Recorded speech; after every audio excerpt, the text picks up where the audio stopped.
I just graduated from medical school, and my new hospital has some very strange rules. Posted by Byflesdeciple on our No Sleep. You probably think that all doctors are filthy rich, because I sure as hell did in the beginning. 8 years and a fistful of premature gray hairs later, I'm just a few $100,000 poorer than broke. That wouldn't matter if I had a family to provide for, but the long hours in med school have led to an end of my last relationship and a countdown on the shelf life of my ovaries. I was in a take what I can get and be grateful situation.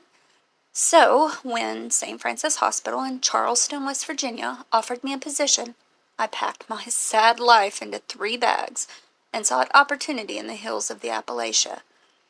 19 of us started in July, and 13 have since dropped out. I like to think of myself as the rat that wouldn't drown. Some people broke inside after watching children die because they weren't good enough doctors quite yet. Everyone has to be a rookie at some point. It's doubly hard when you have to inform the dead child's parents, who then beg you to tell them different news or scream that they want to die and just please kill them with whatever drug takes away the pain. But most of my incoming class couldn't handle the chief of medicine. Dr. Vivian Scrid is, without a doubt, the biggest bitch I've ever met. Now, I know why. 19 of you start today, and we've got a pool going with bets on how long each of you will last, she told us on day 1. Don't feel any pressure, folks. I've talked with each of you in private, and my expectations are very low. She peered condescendingly over her thin spectacles, snorted, then turned around to walk away. You should know when to follow me and when to stay away, because I'm not going to waste time explaining, which you should figure out on your own. We gawked at one another, all feeling weak and small, then scampered after her. I was last in line and felt out of place taking even that much. You should have the list of expectations for St. Francis, Dr. Scrid explained as she walked on, not bothering to look at us as she talked. I printed 18 sets of rules so that you would have to challenge one another for them, knowing that one of you would be left behind. An icy cold settled in the pit of my stomach as I saw everyone look down at a list of rules that only I did not have. If you cannot follow these rules, there will be no place for you in this hospital. It most likely means that you are unsuited to be a doctor and should consider a profession that demands a weaker mental aptitude. At that, she turned around to face us all. And if you think that I'm the type to give second chances after a mistake, you're woefully underprepared for the world of medicine. She stopped and looked at each of us in turn, apparently expecting a response that no one dared to offer. Well, she shot out in exasperation, why are you standing here? People are dying. Get to work. No one wanted to show me their list of rules, so I had to wait until one of my classmates died. It took nearly a week. I was working at 3 a.m. because I'd only been on their clock for 10 hours. I was rushing into another room so that a patient wouldn't know I was Googling his symptoms. Doctors do this far more than you realize. When I saw Myron by himself in an OR, I stopped immediately. Myron? I squeaked. What the hell is that? His arms were working furiously, but his back was turned toward me, so I couldn't see what he was doing. Something felt wrong. Myron was the pick of our litter. He had been top 10 in his class at Johns Hopkins, and he would remind us of that fact in exchange for answering the questions that we were too terrified to ask Dr. Scrid. Slowly, I approached Myron, not wanting to startle him. We're really busy right now. Is there something you need help with? He showed no outward signs that he had heard me. Instead, he kept pumping away furiously at the task at hand. When I was 5 steps from him, I could see drops of blood flying over his shoulder, which made no sense since he had been alone in the room. Myron? I whispered, barely loud enough to hear my own words. I slowly crept around his left side, finally bringing the scene into full view. Myron's abdomen was split from sternum to pelvis. His esophagus spilled out and his stomach sat on the table. A nest of quivering small intestine led from the bottom of his stomach back into his shredded torso. Myron showed no outward signs of pain. He was too busy working. He clutched his own stomach tightly in his left hand, the folds squirting through his fingers like unbaked bread. His right hand was working furiously with a scalpel, sawing his organ into ribbons. Rivers of sweat poured down his forehead with the intensity of the effort. I tried to scream, but it only came out as a moan. That was enough to get Myron to notice me. Slowly, he raised his head. Slowly, he smiled. It was not a happy smile. With eye contact locked on me, he licked his lips, angrily stabbed a piece of his stomach, and lifted it to his mouth. He bit, he chewed, then he lunged. But most people don't know how to move with their innards splayed out for all the world to see, and this was his downfall. Myron's tattered guts caught on the corner of the table, and he fell to the floor. Finally, he screamed. I had learned very early in my medical career that compartmentalization is indispensable. That instinct took over my brain in that moment, and I acted clinically. Myron was still grasping his scalpel with his right hand. I kicked it hard, and it flew out of his hands. He stared at me and screeched. With his entrails still wrapped around the table, I figured my best option was retreat. I moved to the back of the room as a doctor and a janitor burst in. And in possibly the most shocking moment of the night, I realized that they were not shocked. Myron was anesthetized, subdued, and extracted within a minute of their arrival. For a moment, I was alone with a pool of blood and diced stomach lining. And something else. A sheet of paper lay on the floor, its corner just touching the edge of the creeping blood. Myron had dropped his list of rules. The practical part of my brain continued to drive me. I snatched the paper from the ground, then quickly exited the room, taking care to avoid the puddle. I didn't want to leave any bloody footprints in my wake. I knew that I had to read the list as soon as I was able to find 30 uninterrupted seconds to myself. 3 hours later, I had an opportunity and ducked into a janitor's closet. With a shaking, exhausted hand, I pulled a chain on a bare bulb, tried to ignore the noxious smell of leaking ammonia, and read, St. Francis Hospital Rules, Guidelines for New Doctors. 1. Never, under any circumstances, share your copy of the rules with anyone else. 2. If any other doctor displays erratic behavior, leave the area immediately. Do not make eye contact. 3. If any other doctor is approached or detained by someone in a janitor's uniform, do not interfere. Never ask about that former doctor again. 4. Never touch any seemingly abandoned Reese's peanut butter cups. Those are Dr. Scritt's favorite candy. 5. Any child that dies in St. Francis Hospital must be cremated within 120 minutes of official time of death. If you suspect this rule has been broken, alert Dr. Scritt and the hospital will be evacuated. 6. There is no children's burn unit at St. Francis Hospital. If you find yourself there, continue walking until you return to familiar territory. This usually requires traveling in a straight line down the central hallway for 47 minutes. You will not reach a wall during that interval. 7. This rule is on a need-to-know basis. 8. A small quantity of sulfuric acid is kept in every room. This is only intended for use on patients with severed spinal cords. If they attack, a hypodermic injection of H2SO4 into the cranium is the only way to subdue the subject. 9.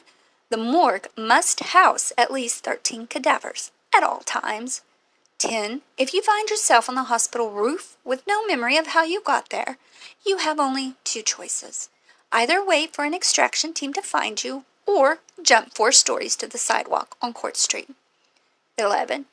If you see room 1913, do not look directly at the numbers. Do not open the door. This is, by far, the most important rule. My heart stopped when the door opened. Dr. Scrit was staring at me. What little emotion shined through her exterior seemed to be surprise. We both stood frozen for 5 seconds of agonized silence.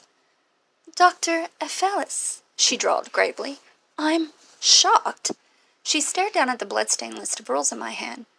I reached for words, any words, because literally any response would make me look less guilty than I did in that moment, staring up at my boss's boss's boss and saying literally nothing in my defense as she weighed my soul with her eyes. And I said nothing. "You took a list that wasn't yours, and were nowhere to be found after your coworker experienced such an unnatural incident." Dr. Scrit huffed through her nose.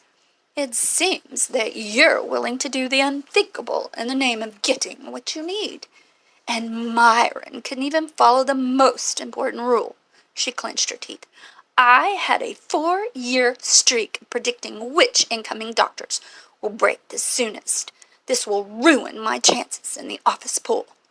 The ghost of a smile graced her lips before she turned to leave. "Get to work, doctor. You've got 3 hours left on your shift, and those symptoms aren't going to Google themselves." I didn't realize that I'd been holding my breath until I heard my own gasp for air. Shaking, I slowly emerged from the janitor's closet. I quickly stuffed the list of rules back into my pocket, reflecting on the fact that I had just achieved what might be considered an actual win. Perhaps, just maybe, I would keep my head above water at St. Francis after all. I turned to head down the hall when I stopped in my tracks. Everything was unfamiliar. What the hell had happened? I glanced all around. The design of the hallway was familiar, but everything was off.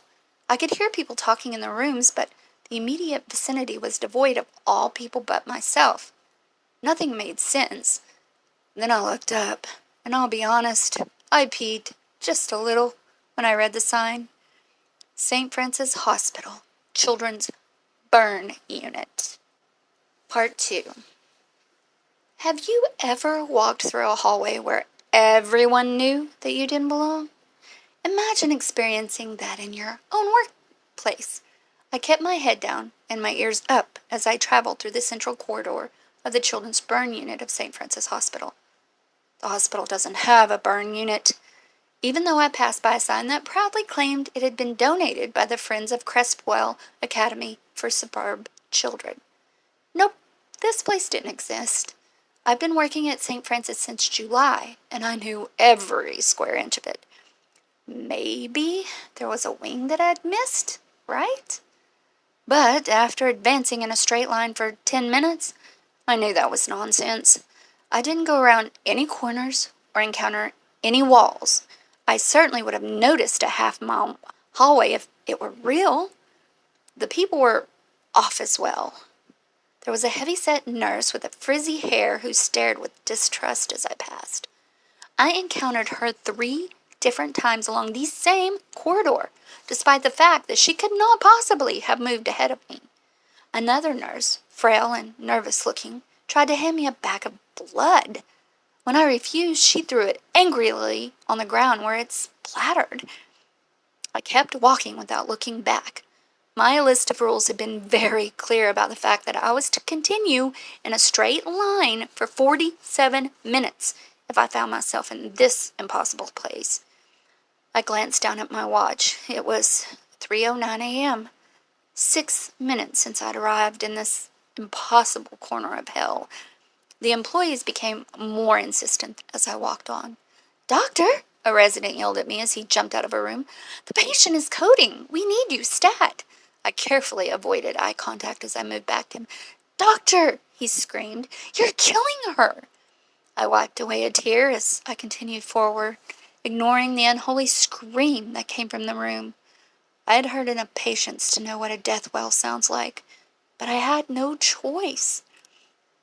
A minute later, I came across a pool of standing blood. It reached across to both walls of the hallway and stretched 20 feet in front of me. As I watched, I could see it growing. A surly-looking man in a janitor's uniform stood by, arms crossed, staring at me. I didn't think he was actually a janitor. Without slowing down, I plodded through the blood. Squish, squish, squish. Damn, these were my favorite pair of Crocs. I entered a clear patch of hallway and checked my watch. It was 3:22. I'd been walking for 19 minutes, which was 13 longer than I'd last checked. The newfound quiet was more unnerving than the blood had been. Then, slowly, I could feel tension growing in the air. Imagine a strange man standing 2 inches behind you, who you can smell but not see as his breath warms the back of your neck. That kind of tension was coming from the room ahead. Slowly, the door came into view. I could see the numbers 191 before I closed my eyes. I kept them shut tight as I went by. Vertigo nearly sent me tumbling as I passed the door. I didn't care about the possibility of walking into a wall. I kept my eyes closed for a long time after that. Miraculously, I didn't hit anything. When I finally opened them again, it was 3:27. 24 minutes to go. That's when the hand tugged at my back. Can you please help me? Squeaked a terrified voice from behind. I stopped walking. I considered my options. Then I continued forward. Wait, he cried. Please, I'm hurt really bad and I need your help. He grabbed my shirt again and started crying. I wiped both eyes and moved onward. The greatest challenges make us grow, but that feat is achieved through forcing some small part of us to die. Children only have the energy and drive to play outside because the world hasn't yet extracted its inevitable due. I knew that I had to obey the rules, but doing so killed a little piece of my soul. I had become a doctor because I believed that I could give all of me to a cause and keep getting out of bed each day without a diminished sense of purpose. But as I listened to the child walk behind me, crying loudly and begging for help, I accepted the fact that part of me was never coming out of that God-forsaken burn unit. I passed the heavy-set nurse again. Her eyes bulged as she saw the boy. Doctor, she yelled, you need to help that child. I walked past without acknowledging her. Doctor, she screamed, what is wrong with you? I ignored her in the same way that I dismissed all the nurses, doctors, and patients who gawked at the boy in my wake. No matter what they shouted, I pretended not to hear them as I moved forward. What happened to him? Him? What happened to her? Why would anyone ignore a child in that state? Should we help him? No. The boy is her responsibility. The tears wouldn't stop, no matter how many times I wiped my face. I passed a doctor and another janitor. I recognized them as the people who had extracted Myron from the OR. They stared, arms folded, judging me as I went by. Figures, the doctor explained to the silent janitor. She wasn't there for her little brother either. I broke. I let my body double over and cried openly. Deep, ugly sobs heaved from my diaphragm, convulsing my frame as my mind teetered on edge. But I didn't stop walking. Doctors can compartmentalize when facing issues of life and death, and my life depended on constant movement. The boy clutched my shirt as I wailed, and we walked. For no less than 3 miles, I endured the most bizarre trial of my life. A sudden change in the acoustics prompted me to look at my watch. 3:51 a.m. 47 minutes had passed. I allowed one final shuddering sob. Then I stopped and looked around. I was in familiar territory. The first friendly face was Lydia, a nurse that I knew was from this world. I wanted to wrap her in a bear hug and scream in delight. She stared at me, her face contorted in horror.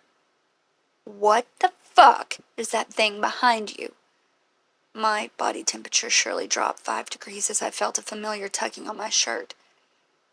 I froze. Panicked footsteps came rushing my way. I stared in their direction instead of looking behind me. Dr. Scrit was in full sprint. "Dr. Aphalis!" she yelled. She was the consummate bitch, but in that moment, I wanted to see her more than anyone else on earth. "It's been 47 minutes, I heaved in a shaking breath. "Should I look at it?" Dr. Scrit stopped a few steps away from me. Gravely, she nodded. I swallowed, then slowly turned around.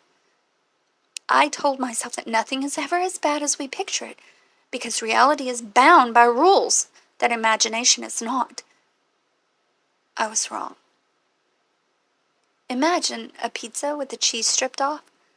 A lumpy mass of marinara is occasionally interrupted by chunks of sizzling meat that sit atop a mound of globby, yeasty dough. Now, imagine that the pizza is a person, and that person is a child, and one eyeball is hanging from an empty socket. And the child has no hair because all the skin is gone from his scalp, and that he has a gaping hole where a nose used to be. "Help me," he whispered. Heh! His jaw fell to the floor, scattering teeth in every direction. The boy's tongue dangled from his open throat, flopping aimlessly like a dying fish. Then he squeezed my arm in a vice-like grip, screamed, and fell to the ground. I looked down at the motionless glob of flesh that had once been a child. "Dr. Scrit?" I breathed. "Is he?" "Don't be an idiot, Dr. Aphalis. He was dead long before you brought him here." I stared at her in sudden realization. "Like more than 120 minutes before?" "Did your inane chatter suddenly achieve the ability to carry a body to the morgue, Dr. Aphalis?" she asked as she bent over the corpse. I'll find a gurney." "No one signs up to be a doctor because she's afraid of getting blood on her manicure," she snapped as she lifted the boy's shoulders. "Grab the damn legs and let's hope his body has more structural integrity than Jell-O. This cadaver's not going to walk itself to the crematorium." Dazedly, I bent down and picked up the boy's ankles. My stomach turned as his skin shifted under my grip like the flesh of barbecued chicken. Compartmentalize. Lydia held the door open for us as we carried the boy down the stairs, through the morgue and into a corner where I had never needed to venture. I knew that the incinerator was there, but I had no reason to use it. "It's too small to fit his body inside," I explained as I gasped for air. Dr. Scrit was clearly in amazing shape. She had nearly sprinted across the morgue, and I had struggled to keep pace while hauling the body. "What can we—" she grunted as she snatched the corpse from me and shoved his feet inside the incinerator. "If you're going to bore me to death with the ridiculous conversation, Dr. Aphalis, then hurry up and make sure I'm dead before 120 minutes is up. Either that or fucking help me." It's amazing what we're capable of doing when an imposing figure informs us that we have no choice. Side by side, we forced the boy's body into the narrow opening of the incinerator. When he got stuck, we just pushed harder.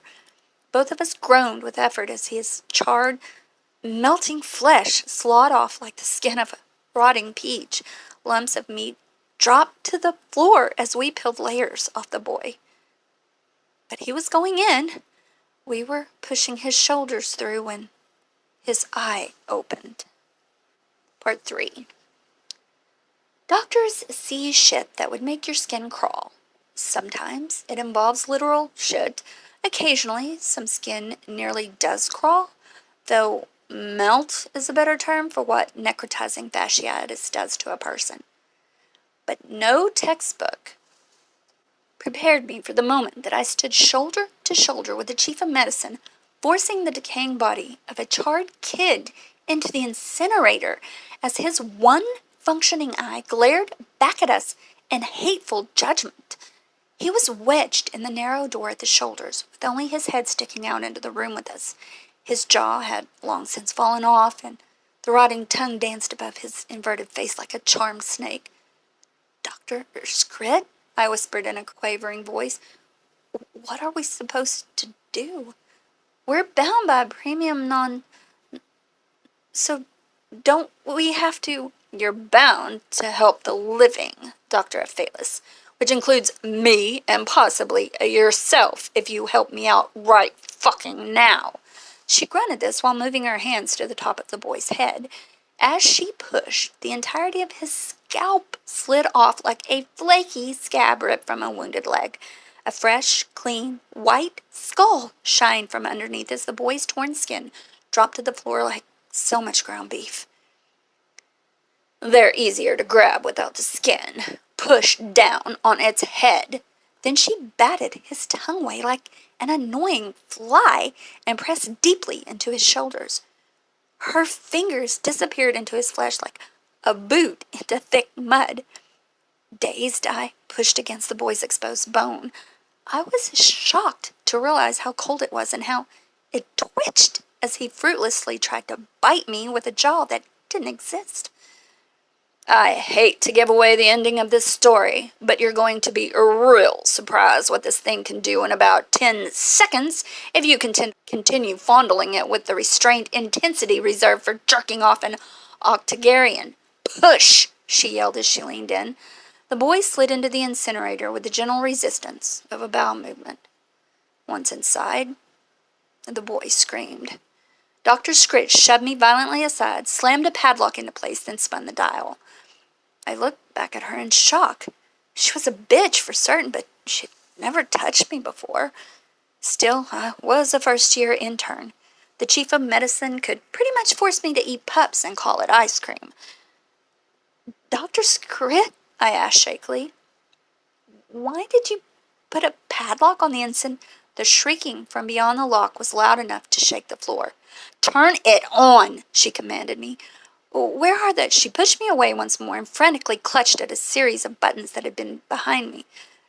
Dr. Scritch, I yelled in response to the shove. Why are you? Slam, slam, slam. The padlock bounced as the incinerator door was hit from the inside. A chill settled over my body even as the temperature grew noticeably warmer. This is a custom incinerator, Dr. Scritch explained as she grabbed my arm and pulled me away from the door. It will heat up very quickly, so stand slam, slam, slam. The pounding from inside the incinerator grew more forceful. I actually wondered if the padlock would hold.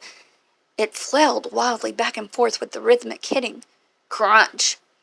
It's at 200 degrees, Dr. Scritch called as she looked toward the gauge. We need it to get to 2,000. My head swam. Most medical incinerators can't even get that hot. Crunch. Dr. Scritch turned to face me. You're right. Most can't. She looked back. 500 degrees. I gaped at her. Is it really heating that quickly? She betrayed no emotion in her response. Can't you feel the change in the room? For the first time, I realized that I was sweating profusely. How am I this hot? We're standing 10 feet away. So we'd better back up, she continued.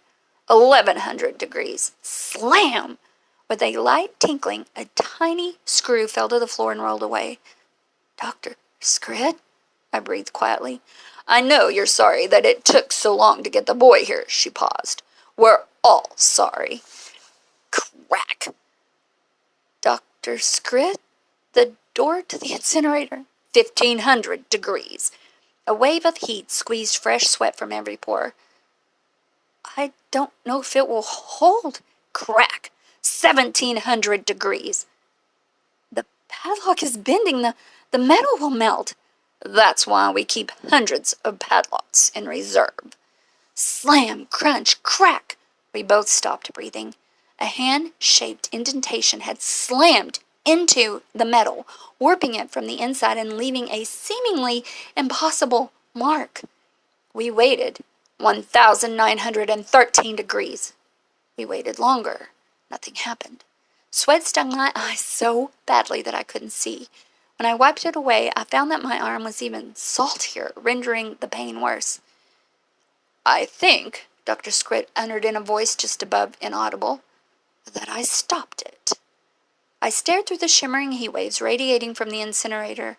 Lumps of shorn flesh lay on the ground nearby. The smell of roasted carrion wafted through the air and gently tickled my gag reflex. I released the breath I'd been unconsciously holding. So, we're safe? The door to the morgue slammed open, and another intern sprinted inside. I recognized him as J.D., a nervous guy who looked like he was in perpetual shock. "Dr. Scrit," he called across the room. "It's Dr. Brewston! Rule 10! Despite the heat, a chill settled over the room that could have frozen my ass cheeks together. "Prepare an OR, now," she shot back authoritatively. He quickly disappeared. She turned to sprint out of the room. "Dr. Scrit?" I called back. She wheeled around and faced me. "What should I do about the incinerator?" She stared back like I had a dick instead of a nose. "You should learn to know when things are dead, Dr. Byflesdeciple. Enough haunts our lives without us carrying those who have left us behind." Then she turned around to rush out of the room. "If you want to provide a modicum of usefulness, you can take a gurney out to Court Street. The roof is a long way from here." With that, she disappeared out the door. What the fuck was Rule 10? My hand flew to my pocket. It was empty. Fuck. The list must have fallen out while I'd been hauling the human mush into the incinerator. I'd needed a classmate to die before I could see the list of rules, but once it was so easily accessible, I'd just taken it for granted. I swore to learn a lesson from this, and knew that I wouldn't. I'd read the rules once. Why would I need a gurney? I decided to sprint outside and find out what was happening first. The chilly night air latched onto my cold sweat, sending chills into every crevice in my body. I ran, and I saw nothing. There was no traffic. There were no people. I looked left, right, left again. Then I looked up. Oh, shit. That was Rule 10. Dr. Brewston was standing a few feet from the edge of the roof. In the nearly full moon, I could see his body jittering like it was held by marionette strings. The entire scene was wrong. How and why could his limbs be moving like that? He was moaning softly. No, that wasn't it. He was crying. Nausea took a hold of me as I realized that he was dancing closer and closer to the edge. I nearly collapsed as I remembered what the rule demanded. Either wait for an extraction team to find you or jump 4 stories to the sidewalk on Court Street. "Wait there!" I screamed at him. "Dr. Scrit is coming to get you." No, please," Brewston screamed, although I don't know whether it was talking to me. "Don't make it angry. Make them go away." "Hold on," I hollered back. "You're almost safe," he wailed. "I'm sorry. I tried to lock them out. Please don't do this." His body bounced and flailed like an electrified fish. It was so bizarre, so wrong, to watch this man jittering out of control in the rooftop moonlight that I nearly cried. A door on the roof slammed open with such intensity that I could hear it clearly on the ground below. "No!" Brewston wailed in response. "No, please stay away. I'm sorry. Then he stepped away from the edge. I heaved an enormous sigh of relief. That relief evaporated when I realized he had only moved back to allow space for a running start.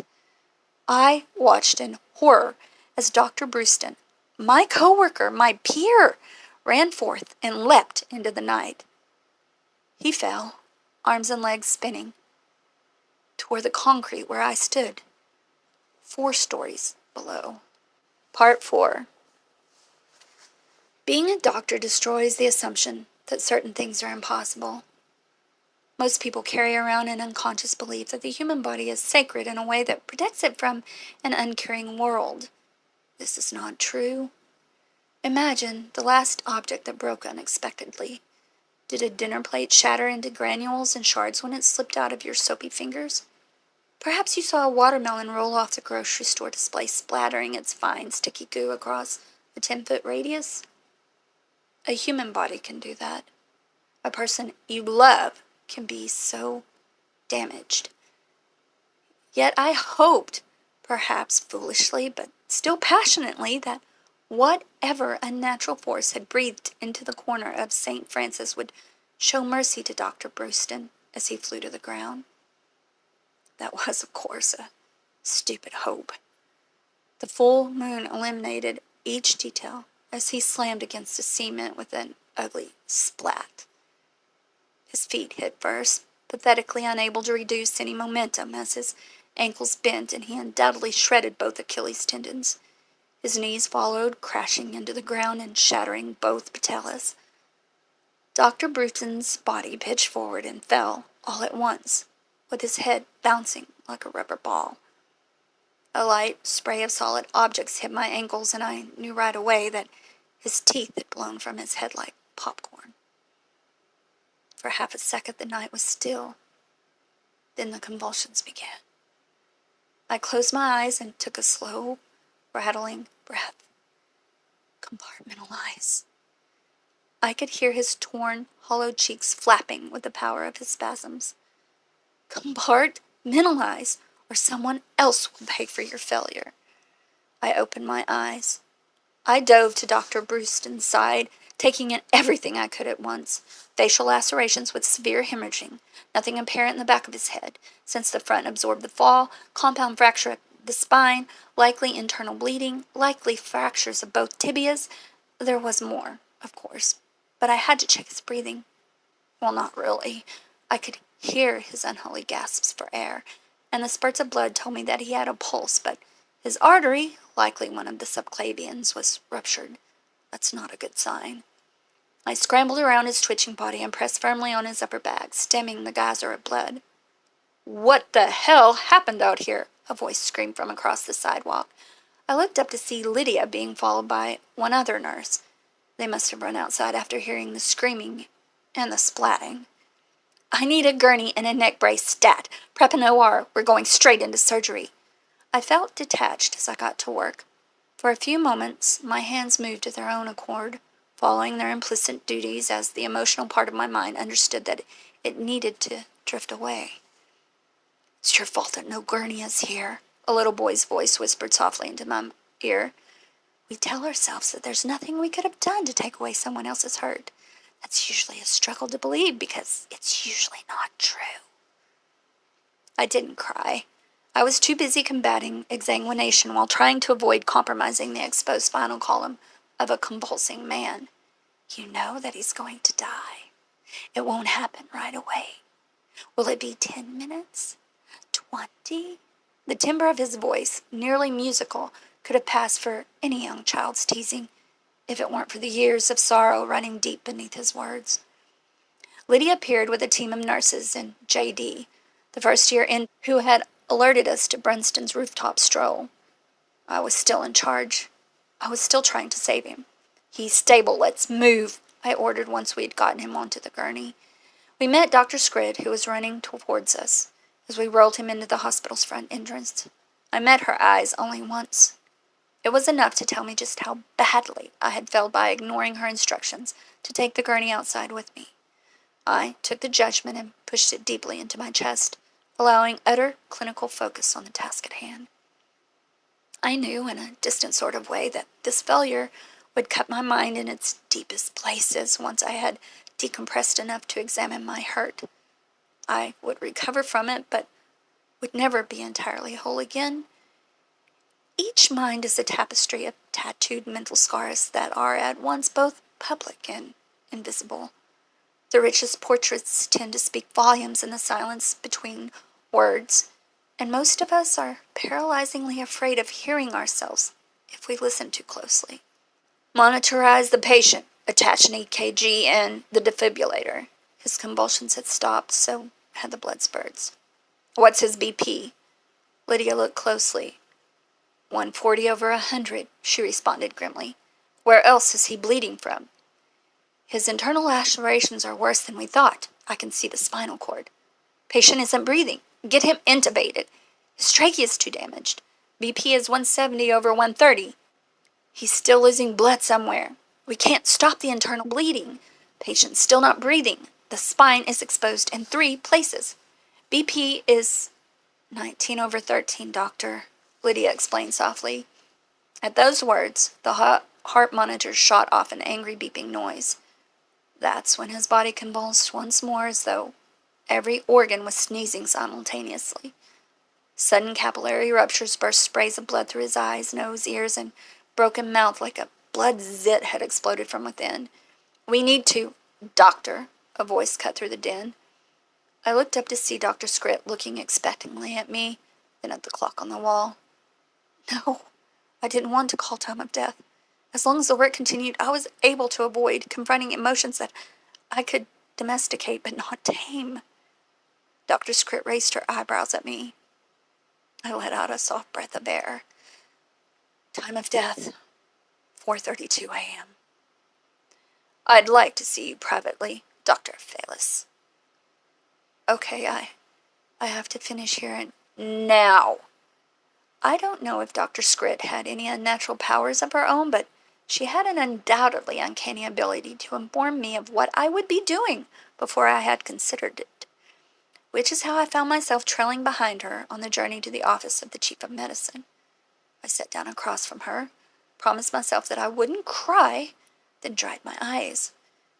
She regarded me silently for a moment prior to speaking.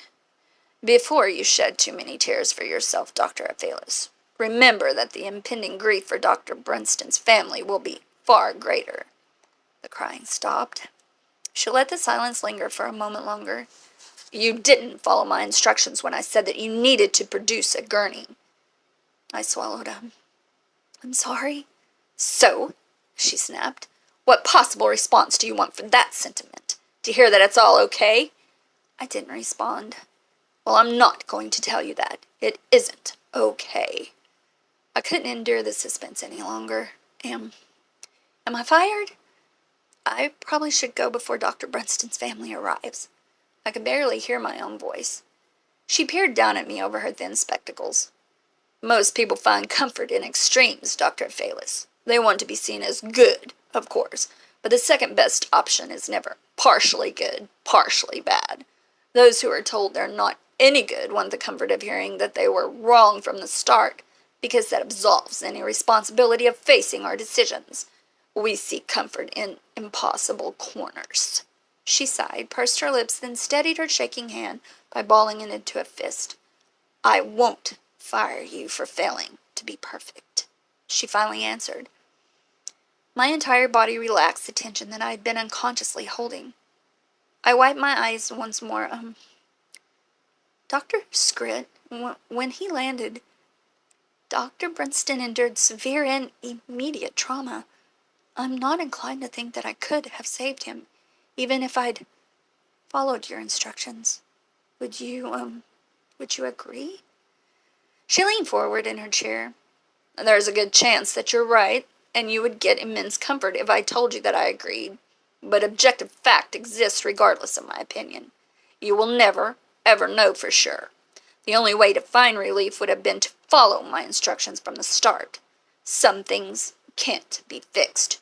Remember that last part if you want to endure in the field of medicine." It felt like I'd been hit with a cannonball. Then she got up, walked around the table, and stood over me. I felt like I was 2 feet tall. "Now, Dr. Byflesdeciple, I have to ask you, have you been struggling with the rules?" Shit. Double shit. What was I supposed to say? That I'd been the weak one who never got her own set? That I'd pilfered them from a dead colleague? No, she knew that already. Informing her that I'd lost my stolen copy would certainly be strike 3. I really didn't need a strike 3 in that moment. She reached into her pocket and pulled out a piece of paper. It was slightly stained as though it had been plucked from a pool of blood.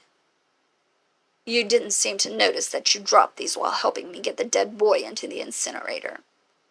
I like that kind of focus." A warmth spread across my chest as she handed the list back to me.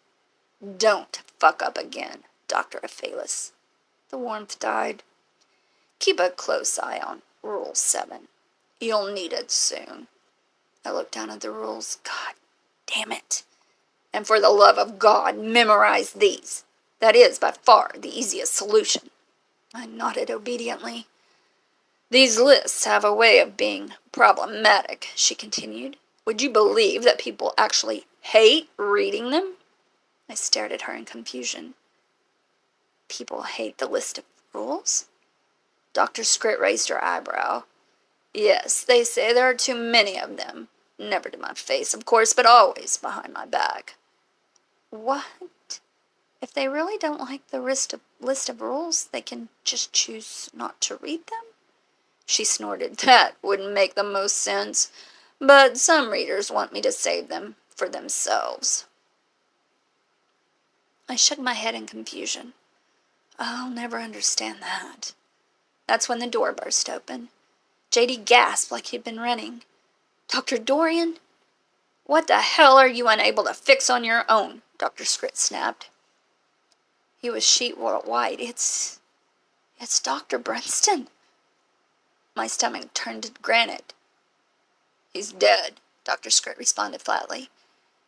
Yes, very much so, he answered through desperate breaths of air. We discovered that his spinal cord had been severed at the neck, but that hasn't stopped his body from getting out of bed, and he's really, really angry. Part 5. Everyone has that bitch in her life. That bitch can make you feel so small. She never gives an inch of sympathy or runs out of snarky comments. We despise her with almost all of our souls, save for the tiny part in the corner that secretly hopes for the validation that might come with winning her nod of approval. Just once. Dr. Vivian Scrit was that bitch. For just a moment, after J.D. burst into the morgue, I thought that she would freeze in place. Then I was racing to keep up with her, praying that she would have a plan to save our asses. We watched Dr. Brunston die, I yelled. What do you mean his corpse has climbed out of bed? He meant to convey the universally accepted definition of each word as it fits into an English language sentence, Dr. Phalis, Dr. Scrit snapped as we ran after J.D. Despite what you learned in kindergarten, there are stupid questions, and they're distributed unequally across a population of individuals who remind us that free speech is an unfortunate reality. That bitch! We came to a screeching halt in front of room 330. J.D. skittered back, eyes wide, afraid to open the door. I don't know what was happening in the room beyond, but it sounded like a subterranean giant had forced a colossal fart through 8 feet of mud and smelled twice as bad. Dr. Scrit turned around and stared at the two of us with deadly calm. I don't know if you're prepared for what's on the other side, but the reality is that I don't give a shit because life doesn't give a shit either, so you're simply going to deal with it. Welcome to the world of medicine. She leaned against the door and opened it wide. Dr. Brunston had looked bad when he was lying dead, but he was so much worse now. He was standing, facing away from us, swinging angry fists at anyone who approached. I could not see the back of his head, because his neck had twisted to drop his skull into the 6 o'clock position. Brunston's body was severely damaged. He swung back and forth, unable to establish stable footing due to his shattered spine. Bony protrusions stuck through his skin, and the destroyed remains of what had once been his vertebra no longer created a vertical line. Adding to the horror was the clear onset of livor mortis. Most of his arm was the sickly, pale yellow gray of inedible peaches, but the backs of his thighs were an angry shade of strawberry jam. Tiny lacerations endured in the fall were squeezing concentrated blood through his skin like a jelly donut. Then he turned around. His head was dangling by shredded skin, swinging upside down from what had once been a neck. His jaw flopped aimlessly, revealing a destroyed mouth that had recently vacated its teeth in an unholy enamel spray onto my ankles. Cassie Endelman, another first-year doctor in our class, lay in a corner. Her neck was clearly broken. It looked as though she'd been hurled against the wall at great speed. The analytical part of my brain understood that she had died before she hit the floor. Lydia, the nurse, stood on the other side of the room. She was holding a shaking hand in front of her, slashing a scalpel at Brunston's spinning arms as he approached. Dr. Dorian, on my left, Dr. Scrit yelled over Brunston's growling. We turned around to see an empty space where J.D. had once stood, the sound of echoing footsteps reverberating down the hallway. I see Dr. Dorian wants to learn one of our rules the hard way, she heaved before turning to glare at me sideways.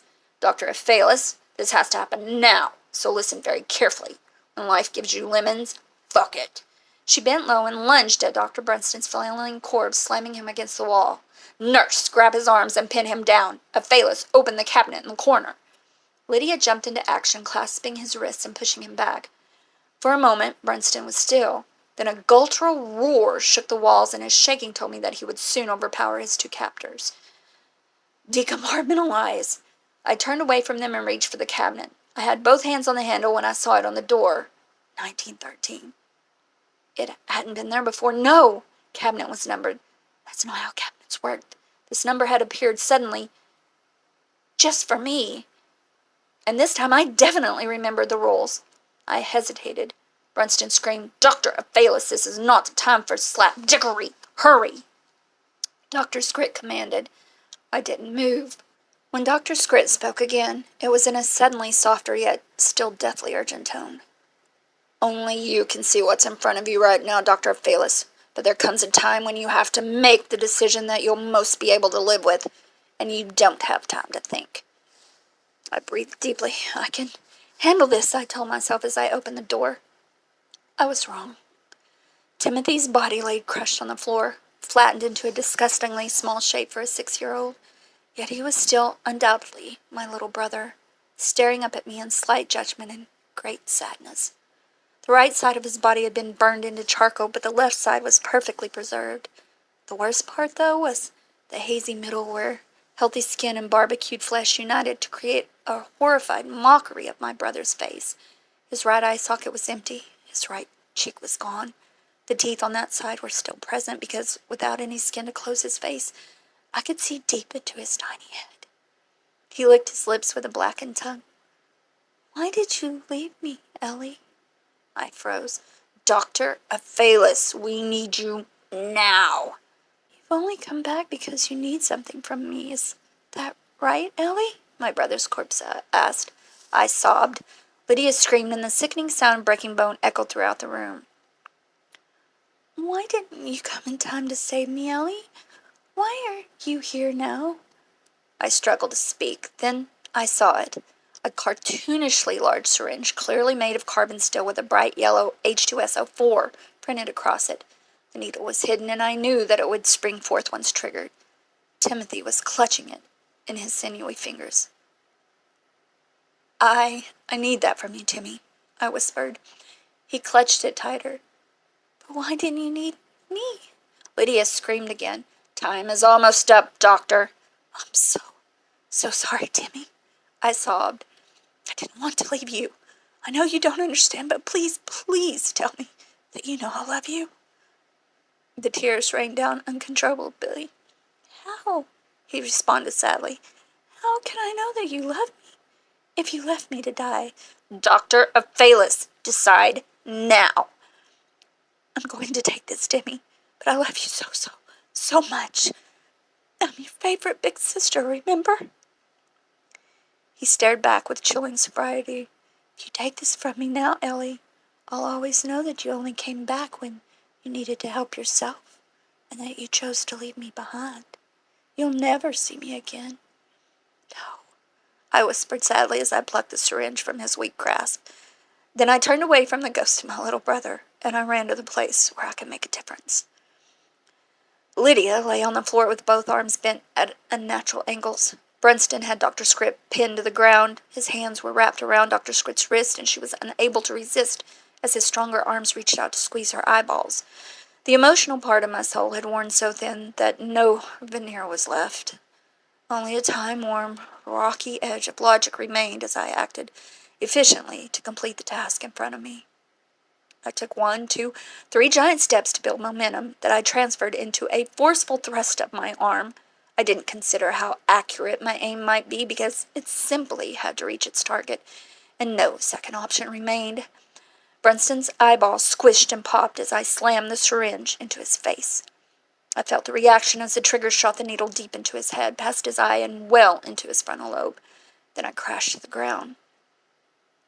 Brunston leaned back and screamed. Dr. Scrit wasted no time in escaping from beneath his grasp, turning to crawl towards me in a furious scramble.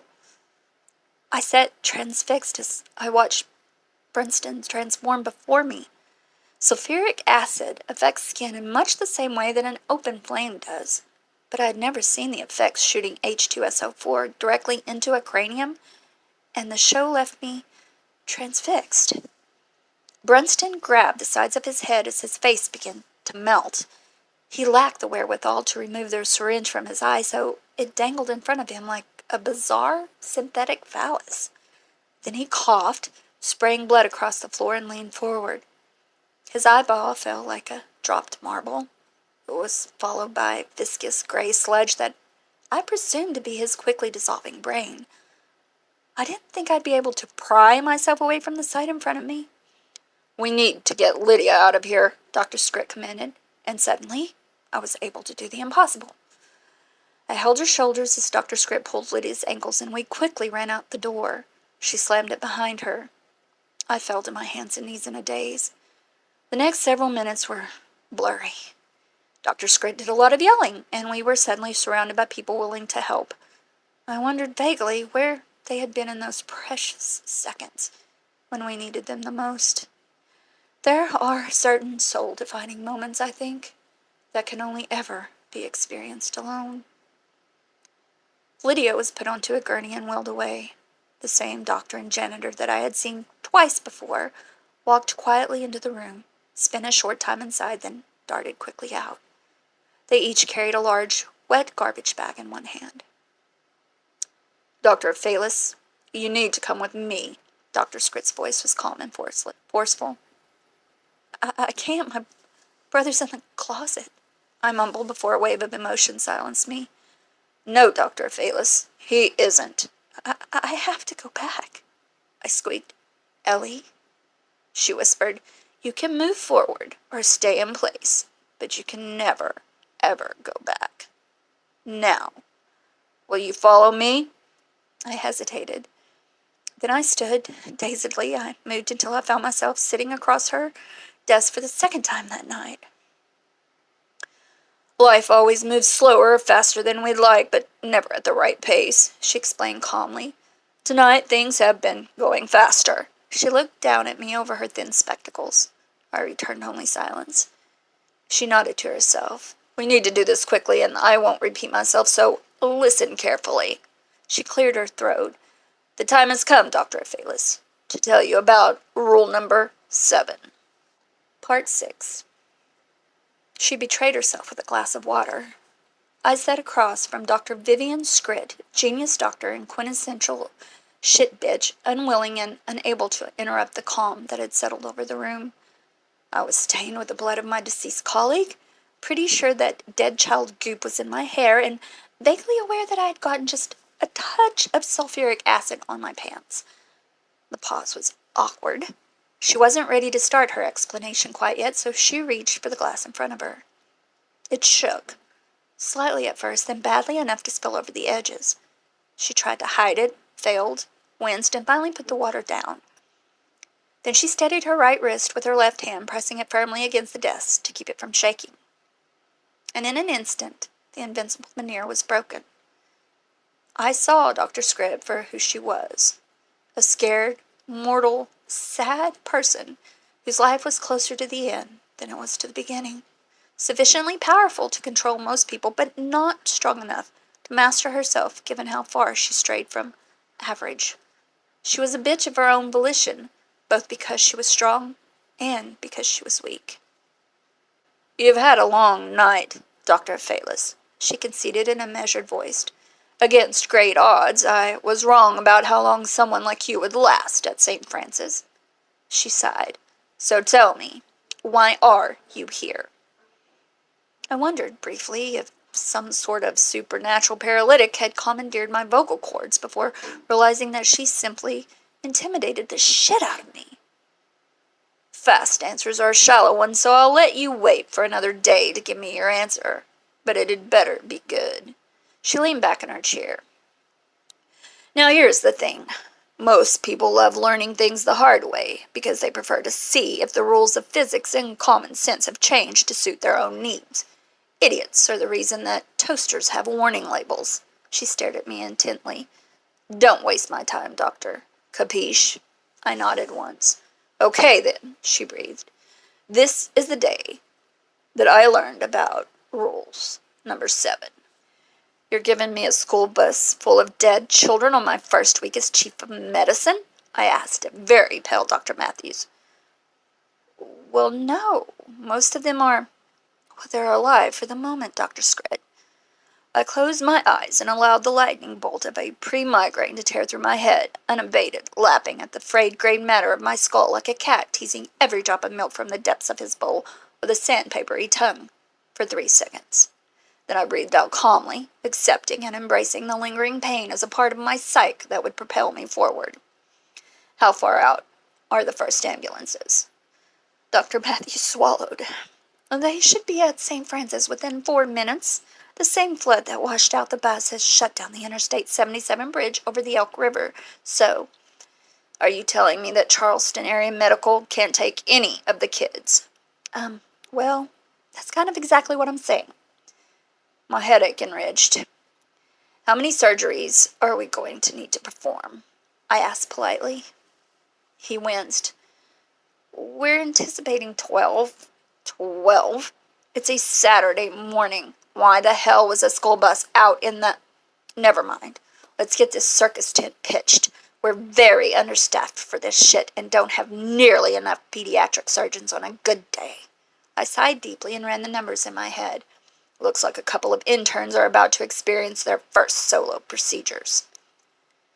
Dr. David Yangston had been a standout football player in high school, probably a quarterback, but failed to compete in college because he was unable to accept the fact that he could improve while still good enough to get away with that as a teenager. Dr. Andrew Branian was never good enough for his parents, so he pursued and achieved academic perfection instead of accepting the immutable fact that they would never be happy because he represented the wrong choices that mom and dad made when they were younger. I knew this about both of them without asking. They wore their stories on their faces, as all people do, and I had long ago decided to be literate enough to read every sad tale. We love mystery because it allows for the possibility that some unknown fable has the happy ending we couldn't find, all the while refusing to accept that people stop moving forward when they cease to believe in happy endings, or even worse, actually, find one. You're too young to be leading a solo procedure, but these kids are too young to die, so we're choosing the lesser of two evils. We've got twin children aged 8 and don't know much about them yet. Dr. Branning, your patient has sustained major abdominal wounds, and Dr. Yangston, yours has potential femoral lacerations. You'll find out more when they arrive. The doors burst open. Game time. A dozen children rolled out of the storm and into St. Francis that day. The incinerator was busy. I bounced from OR to OR, praying to a devil that I didn't believe in that my charges would minimize their fuck-ups. Yangston and Branning were the only first-year interns to get solo procedures, so I gave them the simplest cases. Moderate hemorrhaging, potentially from the femoral artery. Let's find out what happened to this kid, Dr. Yangston announced through his surgical mask. We've got signs of internal bleeding. Let's put her under and find out what's wrong, Dr. Branning said quietly as he wiped the sweat from his brow. I moved to observe the other surgery, but always watched a little closer when I come back to those two. We're losing a lot of blood, Doctor, Lydia warned Yangston as he peered into the boy's split-open leg. There's only one of us with the title of doctor before his name, and that person needs silence to focus, nurse. I had already confirmed that Yangston had been slapped upside the head far too infrequently as a child, but was not about to reconcile this misfortune while he was wrist-deep in a split-open child. Stalked over to Dr. Branning. The BP is too high, Doctor, Nurse Alt explained calmly. 120 over 80, everything is fine, Branning responded. I think your BP is too high, Doctor, she winked. Relax, you got this. The sweat glistened on his forehead as he nodded. I came back around. He's lost nearly 1,000 ml of blood, Doctor. We need to act now. Nurse, get the hell out of my OR. This is on me, and you're a bigger distraction than you are a help. Lydia turned and stalked off immediately, eyeing me angrily as she passed by Dr. Branning's OR. The good news is that no major organs or blood vessels are damaged. The bad news is that this piece of metal is lodged deep in her spleen, Branning noted. Remove the mesh. We need to do a splenectomy, and it has to be now. That's when Yangston's patient started coding. What the fuck is wrong with him? Blood loss is too great, Doctor. I checked the blood loss. His numbers are fine. Those numbers are fine for an adult, Is this your first time working on a child? We performed the hemogram test. Did you even check the results? Yangston's face turned bright red against the white surgical mask. You need to get the hell out of my OR, nurse. Your patient's coding. Now! My heart had stopped at this point. I was plunged in complete vertigo when I heard Dr. Branning's patient coding right behind me. What happened? You cut his splenic artery, doctor, Alt responded flatly. I'm sorry, he wailed. My hands were shaking. I'm so sorry. It's okay, doctor, but you need to anastomose the vessel, she responded in a soothing yet firm voice. Okay. I can't stop shaking. Just give me a second. We don't have a second, doctor. She's losing blood. Alt wiped the sweat from his brow. You can do this.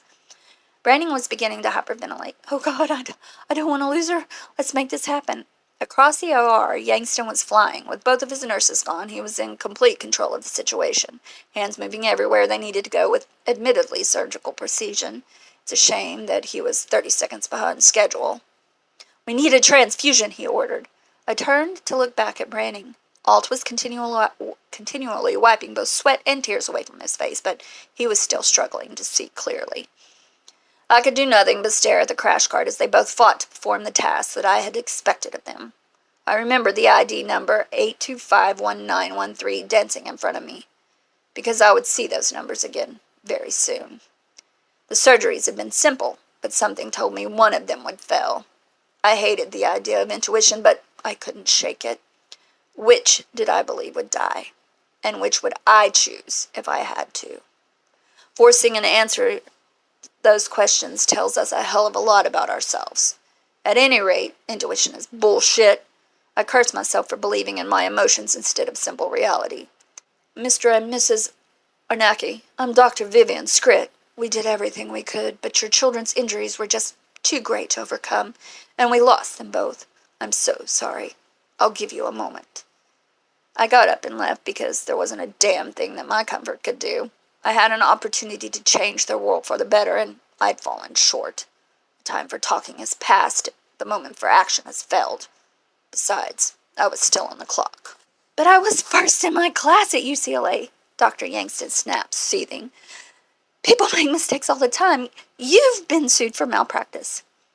And I won those suits, while you've lost your appeal to avoid getting fired. As great as your intelligence is, it still can't fill your inflated head. He ripped off his surgical mask and threw it to the floor. Doesn't matter, he responded, glaring at me with pure hatred. I'm better than this shithole city anyway. I'll find someplace better and be grateful for it. I raised an eyebrow. Dr. Yangston, that procedure was simple. No matter how talented you were in another life, you're just a rookie who wasn't good enough and can't learn from mistakes. I leaned forward. The world's a better place without you as a doctor. I turned and walked toward the on-call room. Several surgeries were still underway, but I needed to talk with Dr. Branning. I opened the door and found him kneeling by his lockers, eyes bulging and face blue. A torn bedsheet reached from his closed locker door to the place where it wrapped tightly around his neck. I lunged forward in an attempt to loosen the slack, but the second I moved his body, I knew he was dead. After handling enough lifeless corpses, it's usually possible to tell if a body is haunted by the ghost of its sometime occupant. And I knew that Branning was no longer a prisoner of himself. Still, I had to try. It took several seconds of fighting to untie the cord from his neck, and his lifeless body fell instantly to the ground once I was done. His head hit the bench with a sickening crack on the way down, but he didn't bleed. I had knelt on the floor to start CPR when I saw the half-empty bottle of phenobarbital by my feet. He had overdosed on enough barbiturates to fuck up a bull elephant. With every doctor in surgery, I tried by myself to restart his heart. I fought for several minutes in an attempt to find hope in a hopeless case. I failed. Seneca noted that difficulties strengthen the mind as labor does the body, which is why I'm one of the smartest doctors you'll ever meet, Dr. Scritt explained to me as she finished her story. I nodded slowly. Remember what I said about learning things the hard way? I blinked. She sighed. Did you know that people pay more attention to a list of rules when it's harder to access? But I was never given a list. And you earned a lot of gray hairs making sure that you learn them anyway. She smirked. What do you say when the person who pisses you off is utterly, totally, and completely right? I was silent. Which brings us back to rule number 7. She continued, folding her hands. Dr. Yangston was the brightest young mind we'd recruited in 5 years. But the gravity of his task could not keep his arrogance in check, so he couldn't live up to the potential that the world demanded of him. She raised a shaking head to her forehead and massaged her temple. Dr. Branning could not look away from the gravity of the task in front of him, and that killed the arrogant confidence he needed to move on. So, I responded, finally finding my voice. Are you telling me that I'm too arrogant or too meek? She chuckled. Both. Then Dr. Scrit dropped her hands to the table, where one trembled just slightly in place. Do you see what this means? She shook her head. Don't answer that. Of course you don't. My face flushed as I remained silent. The reality, Dr. Phalis, is that you need both weaknesses. I need someone in the operating room who knows that someone's world will thrive or collapse based on the smallest gesture, and who understands how terrible a thing any mistake is. Lifetimes change based on how good you are on any given day. When you fail through your own fault, yes, you will fail, and it will ruin someone's life. You need to have the arrogance to leave it behind you and change the world as though you believe the lie that no ghosts haunt your past. That is rule number 7. Can you do 2 contradicting things at once?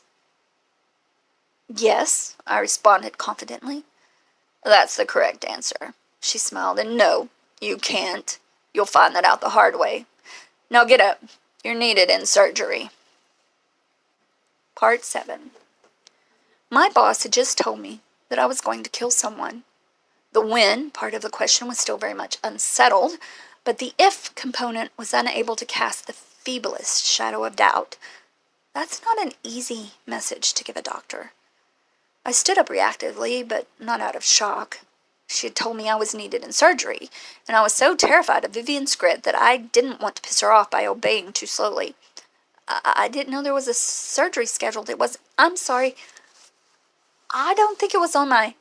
The funny thing about emergent surgery, Dr. Phalis, is that the procedures are rarely planned.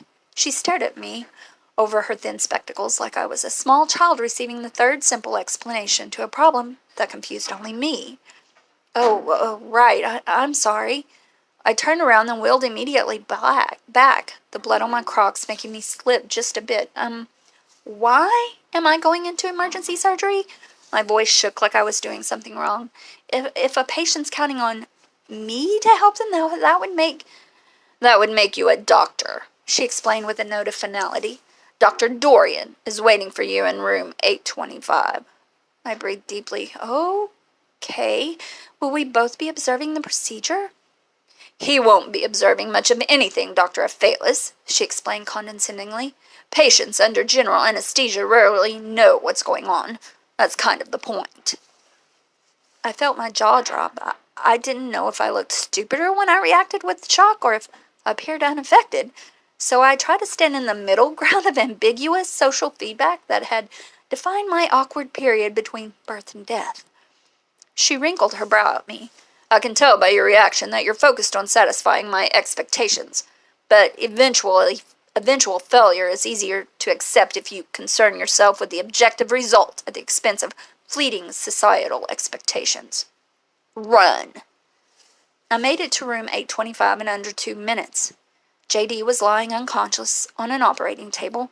I had just seen him a few minutes earlier when he ran out of an OR that had held a very angry corpse of Dr. Brinston.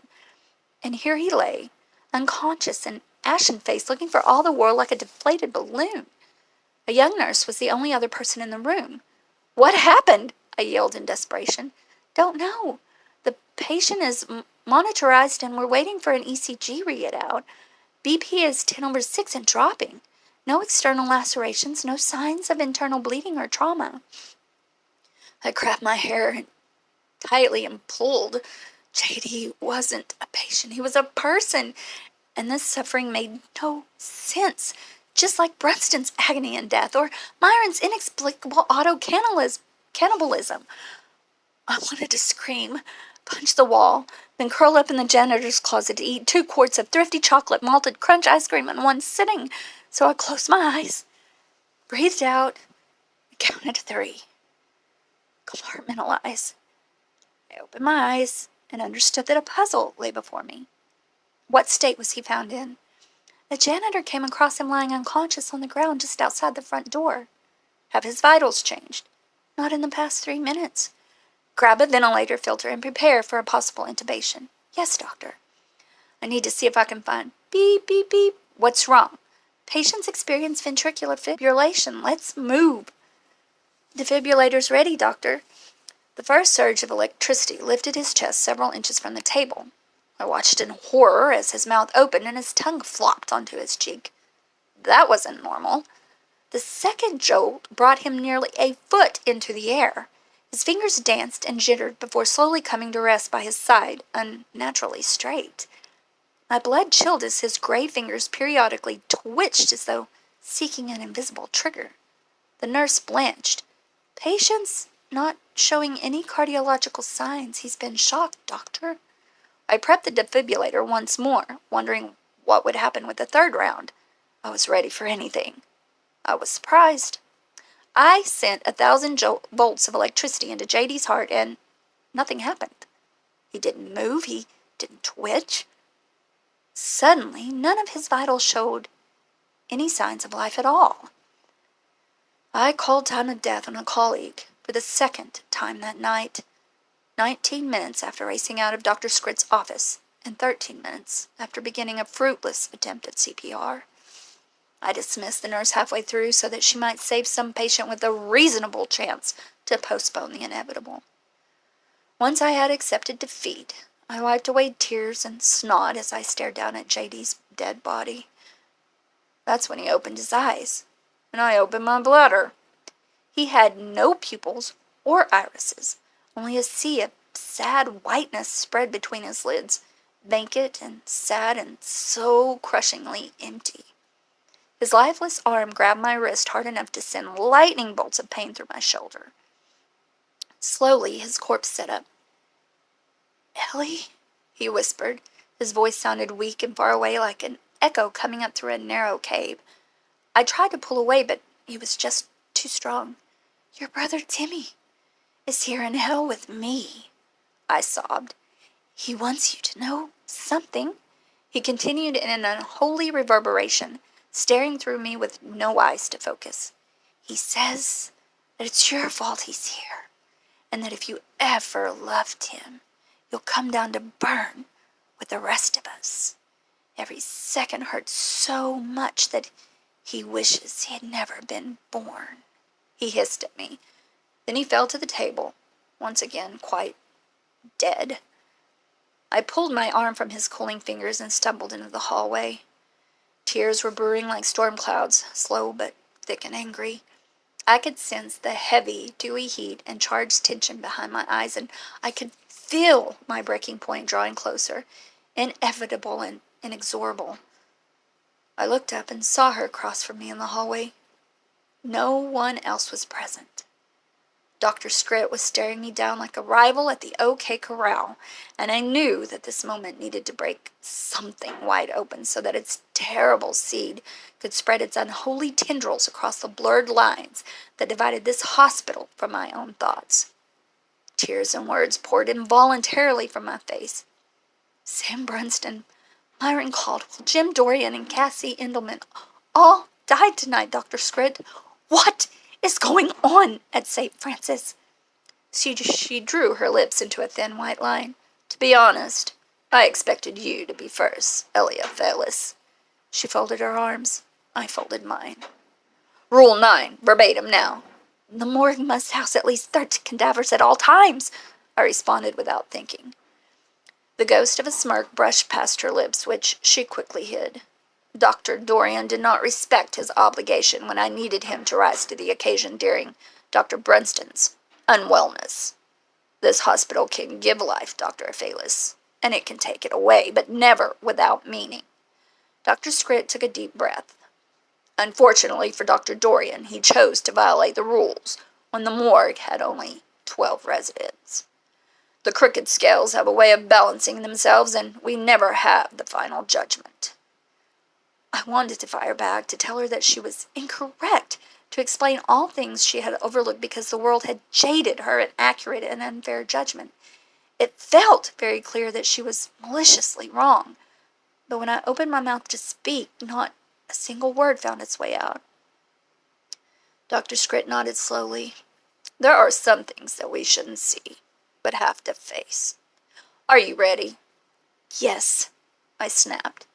No, child, you're not. All of the dead people you named were smarter and better educated than you, given the consequences that they've all suffered. Do you realize what's at stake? Unable to broaden my voice, I nodded. She rolled her eyes. Human reproduction is driven mostly by stupidity, and the only reason we've made it this far is because our idiotic desire to kill ourselves is slightly outpaced by our idiotic need to engineer unplanned pregnancies. She rubbed her temple.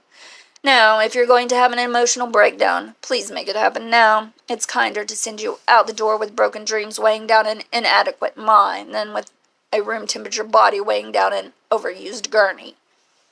I had no idea what to say, so I stayed in place. She shook her head. Brighter minds than yours have failed at half of what you want to accomplish. Why are you still here, Dr. Byflesdeciple? I brushed a tear away. Maybe you feel it's unfair that the past has changed you, so you want to change the past. My breath hitched. Every doctor wants to be a vanguard between life and death, but we know that the latter wins eventually. Why are you here? I shook my head. I can't change the past, I whispered. All I have are myself and the present. One of us is going to control the other. I wiped my nose, wiped my eye, and wished I had done things in the opposite order. She turned crisply around and walked away. I followed without instruction. We stopped in an ordinary part of an ordinary hallway that had passed dozens of times before. The funny thing, though, is that nothing is ordinary. I stood flabbergasted as I stared at a door that had not existed before that moment. Dr. Scrit would not look at the edifice. She instead stood next to it, staring at me in harsh judgment. It's too late to ask if you understand what I'm about to tell you, so I'll say my part and then leave you with your choices. No ordinary person can be a doctor, and no ordinary doctor can survive at St. Francis. The wisest choice would be to walk away right now and pursue a long life of predictability and oblivious joy, only to return decades later with the false hope that death is an option. I've done everything in my power to warn you about moving forward from this point, because you won't like what you see at the end of the path. She narrowed her eyes at me. If you choose not to give up, that's on you. Then she turned and walked briskly away from me. I tried and failed to steady my shaking breath. I knew that I would go through the door in the same way that I knew I would get out of bed every morning. There was only one way forward. Slowly, I looked up at the door that had not been real outside this point in time. Etched in its ancient wood was a number. 1913. I had memorized the rules at this point, but it no longer mattered. Barely containing my nausea, I reached out a feeble hand and turned the knob. It opened easily, almost lovingly. I swallowed and nodded. The faint smell of smoke invaded my nostrils as I stepped forward. I told myself that I could handle whatever was in there. I was wrong. The greatest threat to our future is that we build it on a desire to change the past. Regret becomes a linear function of time, and the best inheritance our children receive is a temporary naivete surrounding our sense of loss. I changed my mind about opening the door as soon as I touched it, and tried to go back right as the latch clicked shut. It wouldn't reopen, of course, but I still wasted my time trying. I shut my eyes to hold in the tears and keep out the burn. St. Francis was an impossible place, and many of the things I'd seen this night defied everything I had believed about reality. But what I felt on the other side of this door stretched my mind like bubble gum. I imagined a fat, drooling man chewing on my brain with fierce, angry gnashing that squished the gray matter carelessly between clean, white teeth. This couldn't be. The cicadas proved me wrong. They sang a ceaseless, screeching hymn that pressed against my senses with aggression only matched by the weighty humidity of a hot Missouri summer. I knew that once I opened my eyes, I would see the blood-red cardinal flowers dancing lazily in the midday sun, showing no concern for the blood-red fire ferociously consuming my childhood home. I opened my eyes at the scream. There was no doubt of its origin. I knew that a 12-year-old Eliophalis was about to run out of the roasting structure, her shirt burning hot enough to consume her dermis and leave a very ugly, very permanent mark on her tiny body. I instantly realized that she couldn't see me. Her terrified eyes pleaded for help but found no one. She was a smart girl, so she knew to hit the ground and row furiously until her burning shirt had been extinguished. She would be unable to peel it off, however, as the smoldering polyester slowly ate its way into grafted skin. Removing the garment was not her concern, though. She leapt to her feet and wheeled around to stare at the burning edifice, too terrified to re-enter, too mortified to walk away. "Timmy!" she screamed. "I'm sorry. I told you to fuck off. You have to get out of your room. Timmy!" The burning house belched a fresh tongue of flame, and she stepped back. The scream came from upstairs. "I know you can hear me. You have to get out of the house. Now! Ellie?" His voice was meek, but it oozed more terror than should have been possible. "I don't know how to get out. You have to help me." The young girl froze. "Please come help me, Ellie. I'm sorry I stole your computer. I'm sorry. Please get me out of here. It's getting really hot, and I think the fire's coming into my bedroom soon." She sobbed, but said nothing. Then she closed her eyes and charged into the house. 1 foot had crossed the threshold before she turned and jumped back out, holding her arms over her face. "You have to get yourself out, Timmy. I can't go in there," she screamed at the second-story window. "Yes, you can, Ellie, please. My door is on fire. No one else is home. You have to come get me." She began weeping openly now.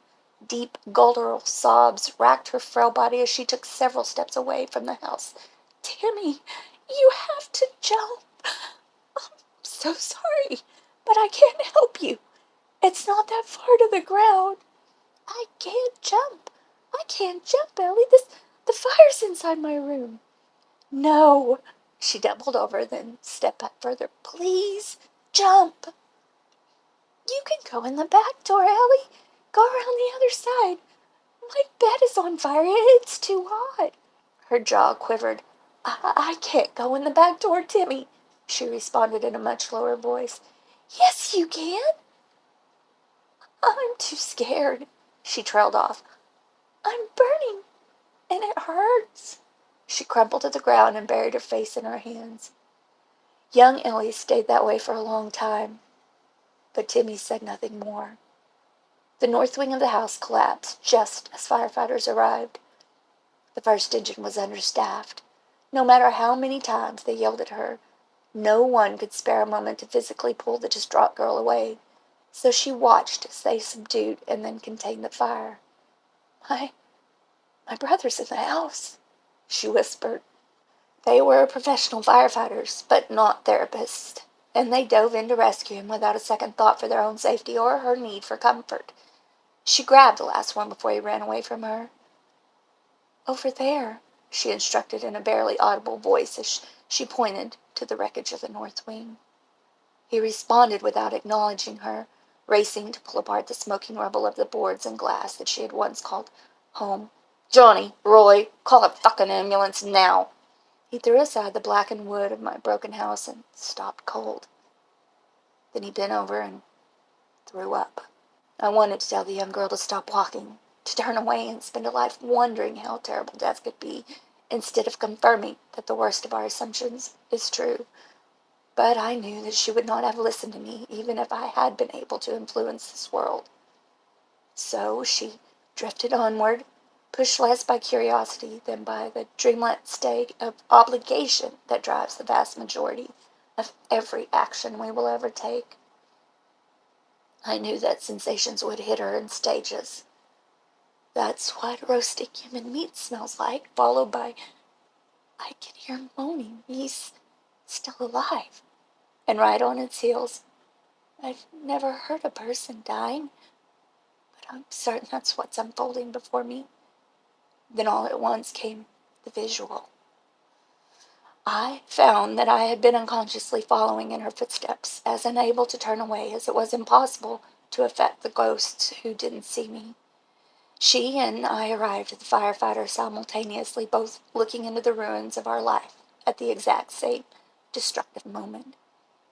Nothing was left of Timmy's skin. Even after my years in medicine, I still would have not realized that the pile of human meat below me was a 6-year-old human without prior knowledge of the fact. His lips had been burned away, so every tooth was exposed to the outside world. The char that covered his body looked like a combination of rare steak and pop sits. But it was his eyes that drew me in most. Without lids, they stared fixedly into the skies, though brazenly expecting a god to care, and staring in horrified shock at what he saw looking back. Then he opened his mouth and screamed.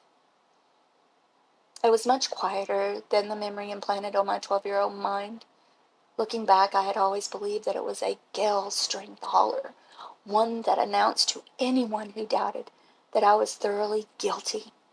Watching it for the second time, however, proved it to be a meek, gurgling, sad cry that could only have been emitted by a creature far too frail to understand the concept of death. The sobbing clashed with my memory.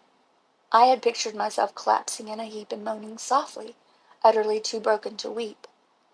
It took several seconds to realize that I was crying, there in the past present, surrounded by people but totally alone. I stumbled forward, clambering over the broken wood in an effort to get closer to what remained of my brother.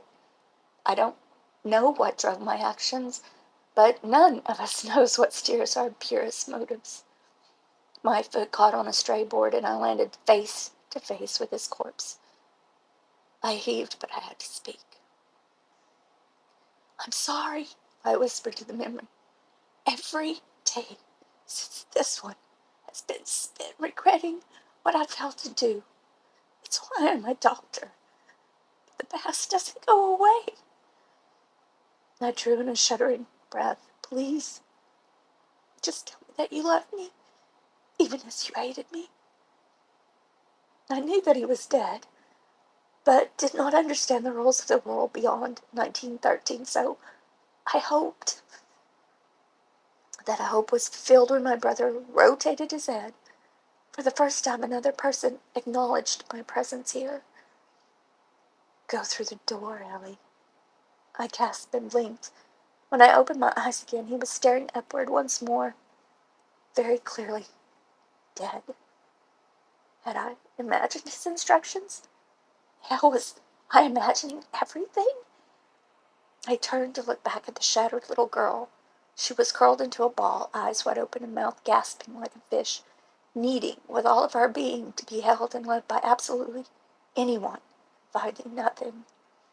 I knew that the mental trauma was burning its way into her neurons just like the melting shirt was dissolving the mid-layer of her skin, breaking it down cell by cell with each tick of the second hand, leaving indelible scars that would forever seek healing that no doctor could ever provide. I left her there. I stood, swaying, unsure of where to go, but somehow certain that the path would find a way to present itself to me. I stumbled my way out of the burning rubble. I moved from the heat into the light, and I stood in the front yard that I had not seen in 14 years. I had always been happy there, which is why I never went back. The door in the middle of the yard was new. It stood impossibly in the middle of the lawn, coming from nowhere and leading to nowhere. I was quite certain that I was the only one who could see it, because it was meant just for me.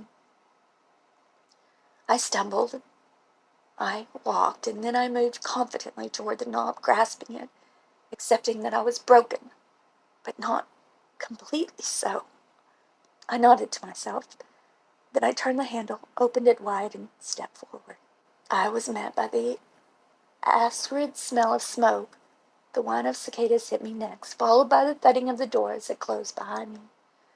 I shut my eyes tight as the blood-red fire ferociously consuming my childhood home glowed through my lids, unwilling to accept the next step in a path that only pretended to care about my opinion. I opened my eyes at the screen. Part 9. I walked through the door I always sought, I always found. It closed gently behind me. I watched again, helplessly, as the 12-year-old version of myself endured the type of pain that adults fool themselves into thinking they can deny their children. I watched my little brother burn. I saw more of his body this time. The initial shock gave way to an unrelenting critical doctor's eyes. His charred vertebrae and demolished spinal cord spilled disgustingly onto the ground like discarded butcher's offal. I realized vaguely that Timmy must have landed on his neck, bursting his destroyed innards as his barbecue skin shredded from the impact of the collapsing house. It broke more of me than I thought possible. Deep fissures cleaved my mind in ways that I once would have believed impossible to endure.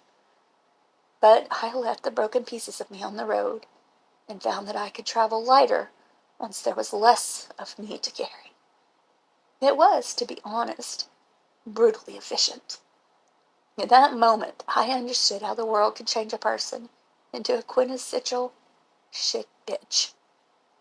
And in becoming stronger, I was able to make it through the journey yet again, this time confidently grasping the door on the other side, now more whole because there was less of me to spirit. Smoke hit me first, followed by the warm humidity of an old Missouri summer. And of course, there was the scream. I collapsed on the ground, unable to move any further. I got up, of course, because what else was there to do? I had to choose between moving on and spending the rest of my life completely immobile. I was not going to allow the location of fate's arbitrary decision to determine the rest of my years. So I stood, and I moved, and I endured everything again. And I discovered just how much of myself could be broken while still moving forward. I arrived at the end. I opened the door, and I walked into the screen. I once heard that the trees in West Texas are shaped by winds that rip across the open plains. The constant pressure warps them. In time, no matter how great the tree, it is permanently marred by a world that would never relent. The original design of the plant becomes unsalvageable, and the brokenness evolves into an indelible part of the tree's character. It can never hope to become what it had once intended, but still, the tree grows. It was easier to travel without the burden of hope, so I discarded its last vestiges upon the 7th opening, and casually found my way into Dr. Scritt's office. "Close the door behind you," she ordered. I obeyed out of practicality and stood before her. "Well," she regarded me over her thin spectacles, "are you going to have a long cry about it and then talk about what happened? Or will you be skipping the part that has no practical value so that we don't waste any more of my time?" I sat in the chair across from her. "I've exhausted every tear," I responded simply. "Good," she shot back. "I hope that fact lightened your burden." I almost asked her why she was so mean, but silenced myself. People only change if they want to change. I had no desire to quarrel with facts and didn't care if I believed in them. She eyed me carefully. "You never told all of the story because you were afraid of what people would say." I nodded. My mind was so completely stretched, shocked, used, that I had nothing left to offer but stark practicality. How did you know? She looked sad. Because, Dr. Aphelis, that's everyone's story. I stared at her blankly. She sighed. Each one of us is ashamed about some part of our past. We believe that keeping it a secret allows us to control the thing that is beyond our grasp. This stems from the fact that people are idiots. I had no response. Letting go of the false belief means controlling the past, Ellie. At least to the small extent that we still can. You're not losing it by dropping the illusion. I took a deep breath. I feel like admitting it makes you a shitty person. Yes, I know, she responded with a roll of her eyes. But admitting the truth does not make you a shitty person. It's what you did that makes you shitty. She flared her nostrils and was silent. With neither preamble nor permission, I began my explanation. Timmy and I had been fighting, I heaved. I had just received a new laptop since I was 12 and he was 6. I got many of the things that Timmy wanted but couldn't have. I gloated when he cried because it made me feel like I had more. My dad was a janitor and we couldn't afford most of what I thought I needed. So when I finally got the laptop I knew I deserved, I taunted my brother worse than I ever had before. I drew a deep, shuddering breath. So he stole it when I wasn't looking and locked himself into my bedroom. I had never, ever been so angry. I actually told him to fuck off, which was the first time I'd ever said those words. His favorite stuffed animal, this ridiculous oversized bear, was left unguarded in his bed, so I stole it, yelled across the house that I was going to destroy it, and ran downstairs. I buried my face in my hands. I threw it on the stove and turned on the pilot light, and I was so happy when it finally caught fire. Timmy ran into the kitchen just as the flames engulfed the bear. I saw just how deeply I'd hurt him, deeper than he'd ever felt, and I was overjoyed. The pain I had caused my brother seemed so good in that moment, and I don't know why, but I was sure he deserved it. I paused. Then I continued because there was nothing else to do. He told me he was going to throw my laptop out the window, that he would lock himself in my room and smash it to pieces on the ground. Then he turned and ran. I cleared my throat, so I grabbed the stuffed bear's leg, which was dangling off the edge of the stove and not yet burning, and I hurled it at him. I pursed my lips and nodded solemnly to myself. Why does any 12-year-old make a decision other than because it seemed like a good idea at the time? I didn't plan on having the bear hit the wall and land in the trash can, and I had no idea how quickly a garbage fire could spread through a kitchen. I bit my lip until I tasted blood, but I was old enough to weigh my options. I knew that I had enough time to get up the stairs, but probably not back down again, because the fire consumed half the kitchen in under 20 seconds. I drew several shallow breaths. I also knew that I could exit through the kitchen's back door to immediate safety. More shallow breaths. I had to make a practical decision in a split second, and I was still angry in that split second. Angry at my brother, but also at myself, though I was too young to understand it at the time. I swallowed. It would be so much easier to say that it was either all cold practicality or else all hot vengeance. I reasoned like a child, but was mature enough to understand what my decision meant. The reality is that both concepts pulled my mind across a twisted landscape of opposing ideas, eschewing the decency of being all one thing or all of another. I dropped my hands to my sides and stared unwaveringly at Dr. Scrim. I decided to turn my back and run outside. I remember every part of that choice. It shattered my heart and my mind badly enough that I know I'll never be whole again. I took one more long breath. But each day I hurt a little more because I can't stop thinking of what I would do if I could go back. And I know that I would possibly still make the same choice. For the first time that I could remember, She broke eye contact first. Ellie, she sighed. Why do you think that St. Francis Hospital would have such an arbitrary set of rules for its interns? I responded without emotion. The rules come from somewhere beyond us. I understand that now. We're just here to follow them. She looked sad. Then, slowly, Dr. Scritch shook her head. No, Dr. Phelis, that isn't true. She rubbed her eyes. What was the first rule? Never under any circumstances share your copy of the rules with anyone else, I replied robotically. She raised an eyebrow. And how does that make any sense? I stumbled as I tried to remember her words. It was important as not all of us were going to make it. That much is true, she responded dismissively. We've seen more than enough evidence of that tonight. But you're wrong about the rule coming from somewhere else. She stared pointedly across her desk at me. I stared back with incredulity. I don't understand. Then you're starting to get it, she shot back. You weren't top of your class, Dr. Phelis, not even close. But you're at least smart enough to be a doctor. Can you attempt to figure this out? I quickly calculated the odds of making an ass of myself in ratio to the probability of answering correctly and remained silent. She shook her head in disappointment. Did you really never make the connection, Dr. Phelis? The trial of jumping off of a roof, judgment from an authoritative janitor, multiple different rules about burning children? My jaw fell.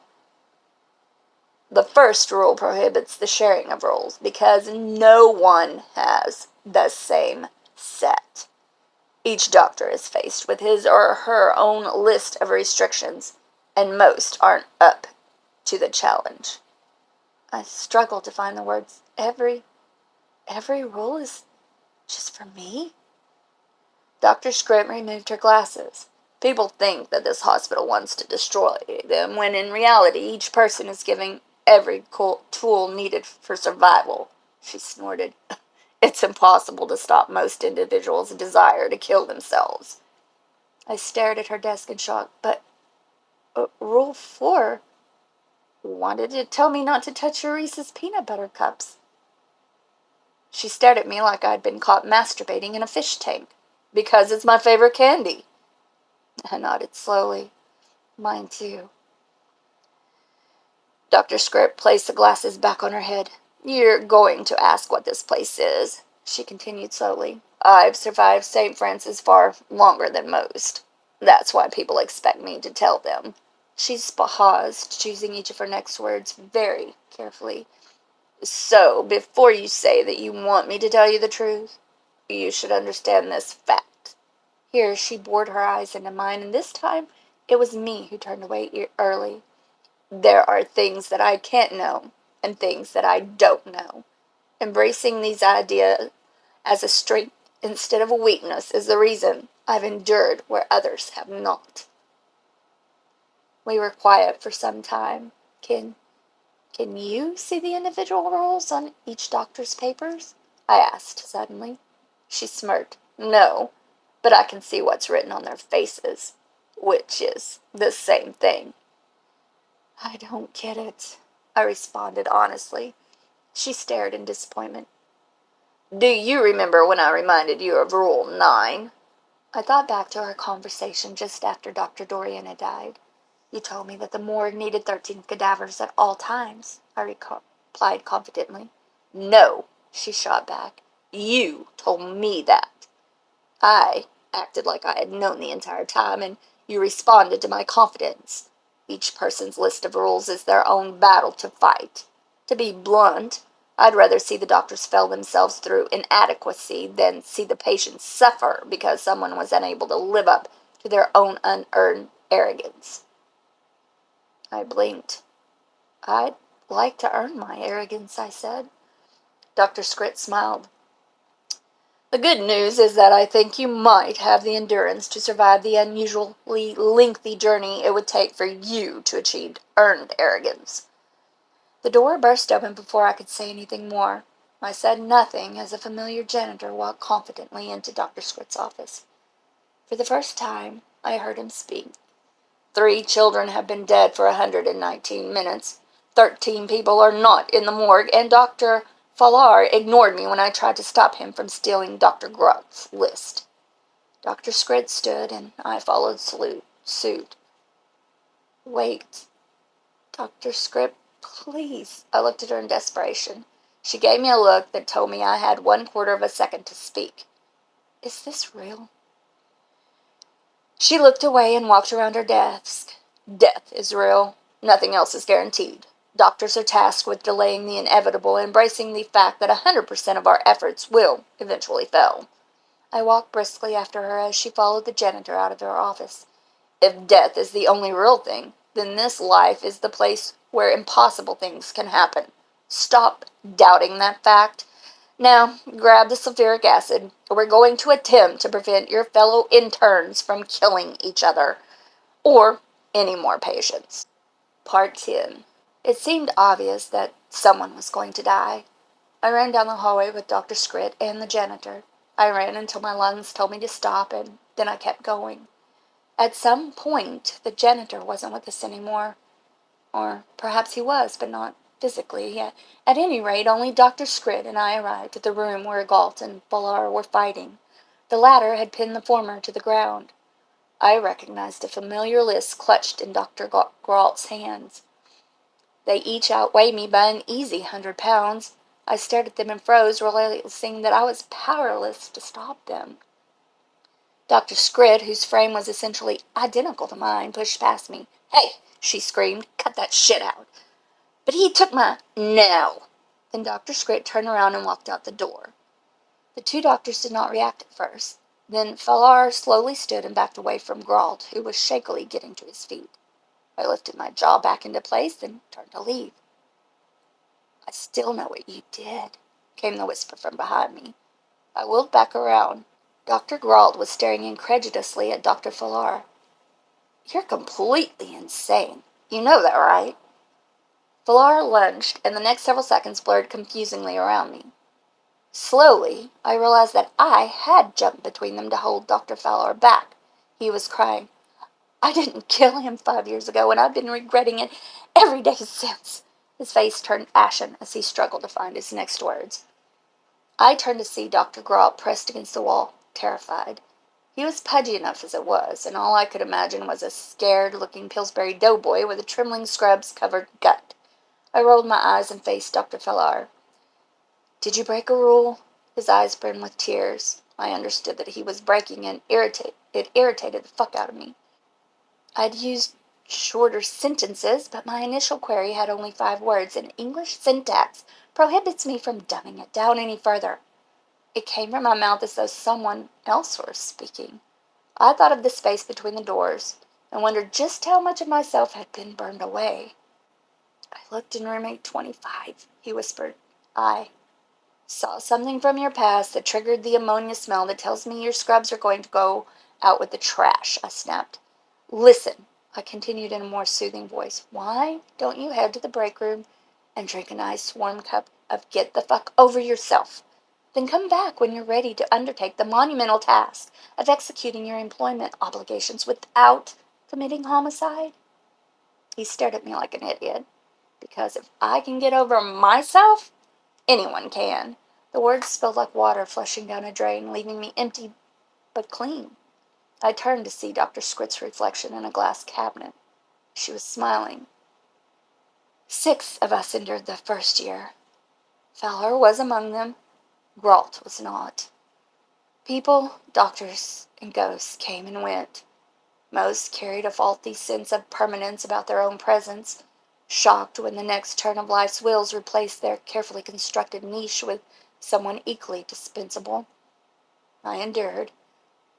There wasn't a specific moment when I realized that I wanted to be the chief of medicine, nor one where I realized that I wanted it. The drive built slowly within me, and I was halfway down the road before I realized where I was going. Years passed. St. Francis Hospital did not cease to become strange, but I made a conscious decision to stop trying to understand it. I gradually came to appreciate just how odd human beings are. Accepting the quirks of the hospital was much easier in that context. I still cremated children immediately after, offering efficient condolences to their parents. I never went onto the roof, and I quietly ignored room 1913 whenever it mysteriously appeared. I also never touched anyone else's candy, because I'm not a monster. I was sitting across from Dr. Scritt when she opened a thank you note from a patient that she'd diagnosed and eventually saved. Despite being several hundred words long, she tossed it in the trash after a 2-second glance. Did you know that Vivian means life? I asked. She snorted. I am what I do. People hate that reality, which is the only reason they assign names in the first place. The next big change was coming soon. It infused my thoughts like damp air whispering of a coming storm. I thought I was ready for it, which proved that some lessons are never learned. I'd been walking through the same hallway that drew me in years earlier. On that day, only a familiar janitor haunted its walls. I'd seen him periodically throughout the years, rarely talking and never aging. This time, however, he looked right at me and spoke. It's time to make a choice, Ellie, he explained softly. My blood froze as my ureter melted. He turned aside and looked toward a space in the wall that had only occasionally held a physical door. It stood there now, slightly ajar. The numbers were etched deeply into the wood, warped and worn like they had been there for years. Why does it say 3191? I asked. He smiled sadly. It's your opportunity to go backward. I swallowed. I'd gotten used to tricking myself into confidence by intimidating others, but felt weak in this moment. Where does it lead? I asked shakily. Rural Missouri, he continued in a paternal voice, far from any town, about 30 minutes away from Driskin. He raised his eyebrows. But that's not the real question now, is it? I closed my eyes. When does it lead? He waited until I looked at him once again before he continued. August 25th, 2005. I wiped away a tear. Can it go any earlier? No, he responded quickly. I'd have very little time to prepare. The world turns on what people do with very little. I dried my face, but was quickly losing control of myself. Okay, I responded, voice shaking. I need to go back. Took a deep breath. I can be ready in a few days. Where will I find the door? The janitor stood very still. Right here, right now. My stomach dropped. No, no, no. I'm not ready this second. I need to prepare if my life is going to change. The tears and snot were flowing unabated, and I was losing the will to stop them. He folded his hands quietly. If you don't go now, the door disappears. You'll never see it again. I fell to my knees. What choice did I have? Okay, I whispered. Okay, I'll go now. I looked up. When I come back, will the world be different? He was silent for a beat. Then, you can only come back the hard way, Ellie. My stomach plummeted. That was 26 years ago. I can't lose that much of my life. He sighed. Yes, you can. People lose that much every day. I sobbed once. Will, I don't understand. Is my body going to reverse in age, or will I just look like this and died 26 years earlier? You don't get any extra time, Ellie, he continued in his patient voice. Any year that you live twice takes away from what would have been. I barely suppressed the urge to vomit, I gasped, but will it be like the last time I went back, or will I be able to change things now? He smiled, more joyfully this time, but still tinged with a sadness that I suspected was a permanent condition of his existence. The past will be yours to change as you decide. The world will be different as a result of your choices. Adrenaline shot through me. Ellie, he continued, you always knew that last part was true, right? The floodgates opened and I ugly cried. I pitched forward, pressing my hands against the floor. I need time to process this. You don't have time, and you don't need it. Right now, you have to step through that door or walk away forever. He reached out, grabbed the knob, and began to pull it shut. We like to pretend that grave decisions take time because it allows us to believe that deep thought changes our basis instincts. But we are our truest selves in short moments of high consequence. So I leapt to my feet. I squeezed through the door just as he closed it behind me. One last time. Part 11. They say that a new door opens every time a different one closes, but that's a bunch of horse shit for people too afraid to admit that the past is gone. The door closed behind me with a dead sound. I was in a hallway at St. Francis Hospital. I turned around to see the door to the same janitor's closet where I'd first read a list of rules all those years ago. Cautiously, I opened it and peeked inside. The noxious smell of ammonia greeted me as I reached for the bare bulb and pulled a chain. Sallow light illuminated a neglected storage space and nothing more. You won't get into Narnia again by that route, a voice shot from behind me. I wheeled around to find the familiar janitor standing patiently next to me with his hands in his pockets. I'd gotten very good at reading faces over the years of dealing with dying and otherwise incompetent people, but I could not for the life of me gauge what was happening behind his eyes. He was the same age that he had always been, so there was no way to tell what year was happening around me. Then I heard a buzz from a Nokia push-button cell phone on a nearby counter. I looked up at the boxy television hanging from the ceiling. It featured a grainy presentation of American Idol with Simon Cowell, who was apparently still alive. I reached for my pocket to grab my iPhone 9, only to remember that I'd left it in a different code. My head spun. They're waiting for you, the janitor responded simply, his hand outstretched. Dazedly, I took 3 steps in the directions he had indicated. Then I turned back and he was gone.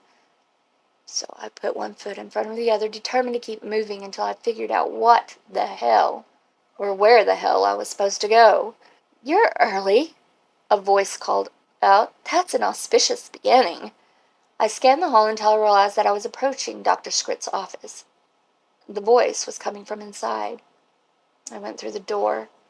The room was decorated hideously, and I suddenly felt a wave of appreciation for the style that Dr. Scritt would eventually bring. A storm raging outside nicely complemented the mood evoked by the taupe and gray curtains. A short, balding man waddled over to me, hand outstretched. His clothing style echoed the can't groom myself motif that his general appearance exuded, and I hoped for his sake that he compensated in intellect what he lacked in physical appeal.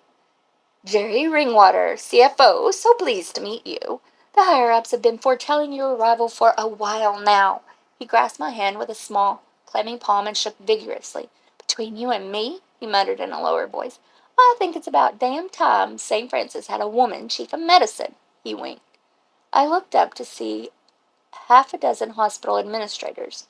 Their numbers included John Stevens, looking years younger and much healthier than when I'd last seen him in a casket. At this point in time, he hadn't quite yet inherited Mr. Ringwater's job. I clenched my sphincter to avoid painting the floor with shock. By the way, Jerry continued, raising his voice for the group of people behind me, the higher-ups explain that you've just legally changed your name. I have to apologize, but they did not inform us of your new moniker. What should we call you, Doctor? I looked up at the glass cabinet behind the desk, and my reflection looked blurrily back. I needed glasses. Then spectacles, to be precise. In another 14 years, I'd be her spitting image. Oh, shit. Fuck my life. Pardon me? Jerry responded flabbergasted. I turned sharply on him and narrowed my eyes. I said Vivian Scritt. My name means life. He paled slightly and swallowed. Of course, Dr. Scritt. My apologies.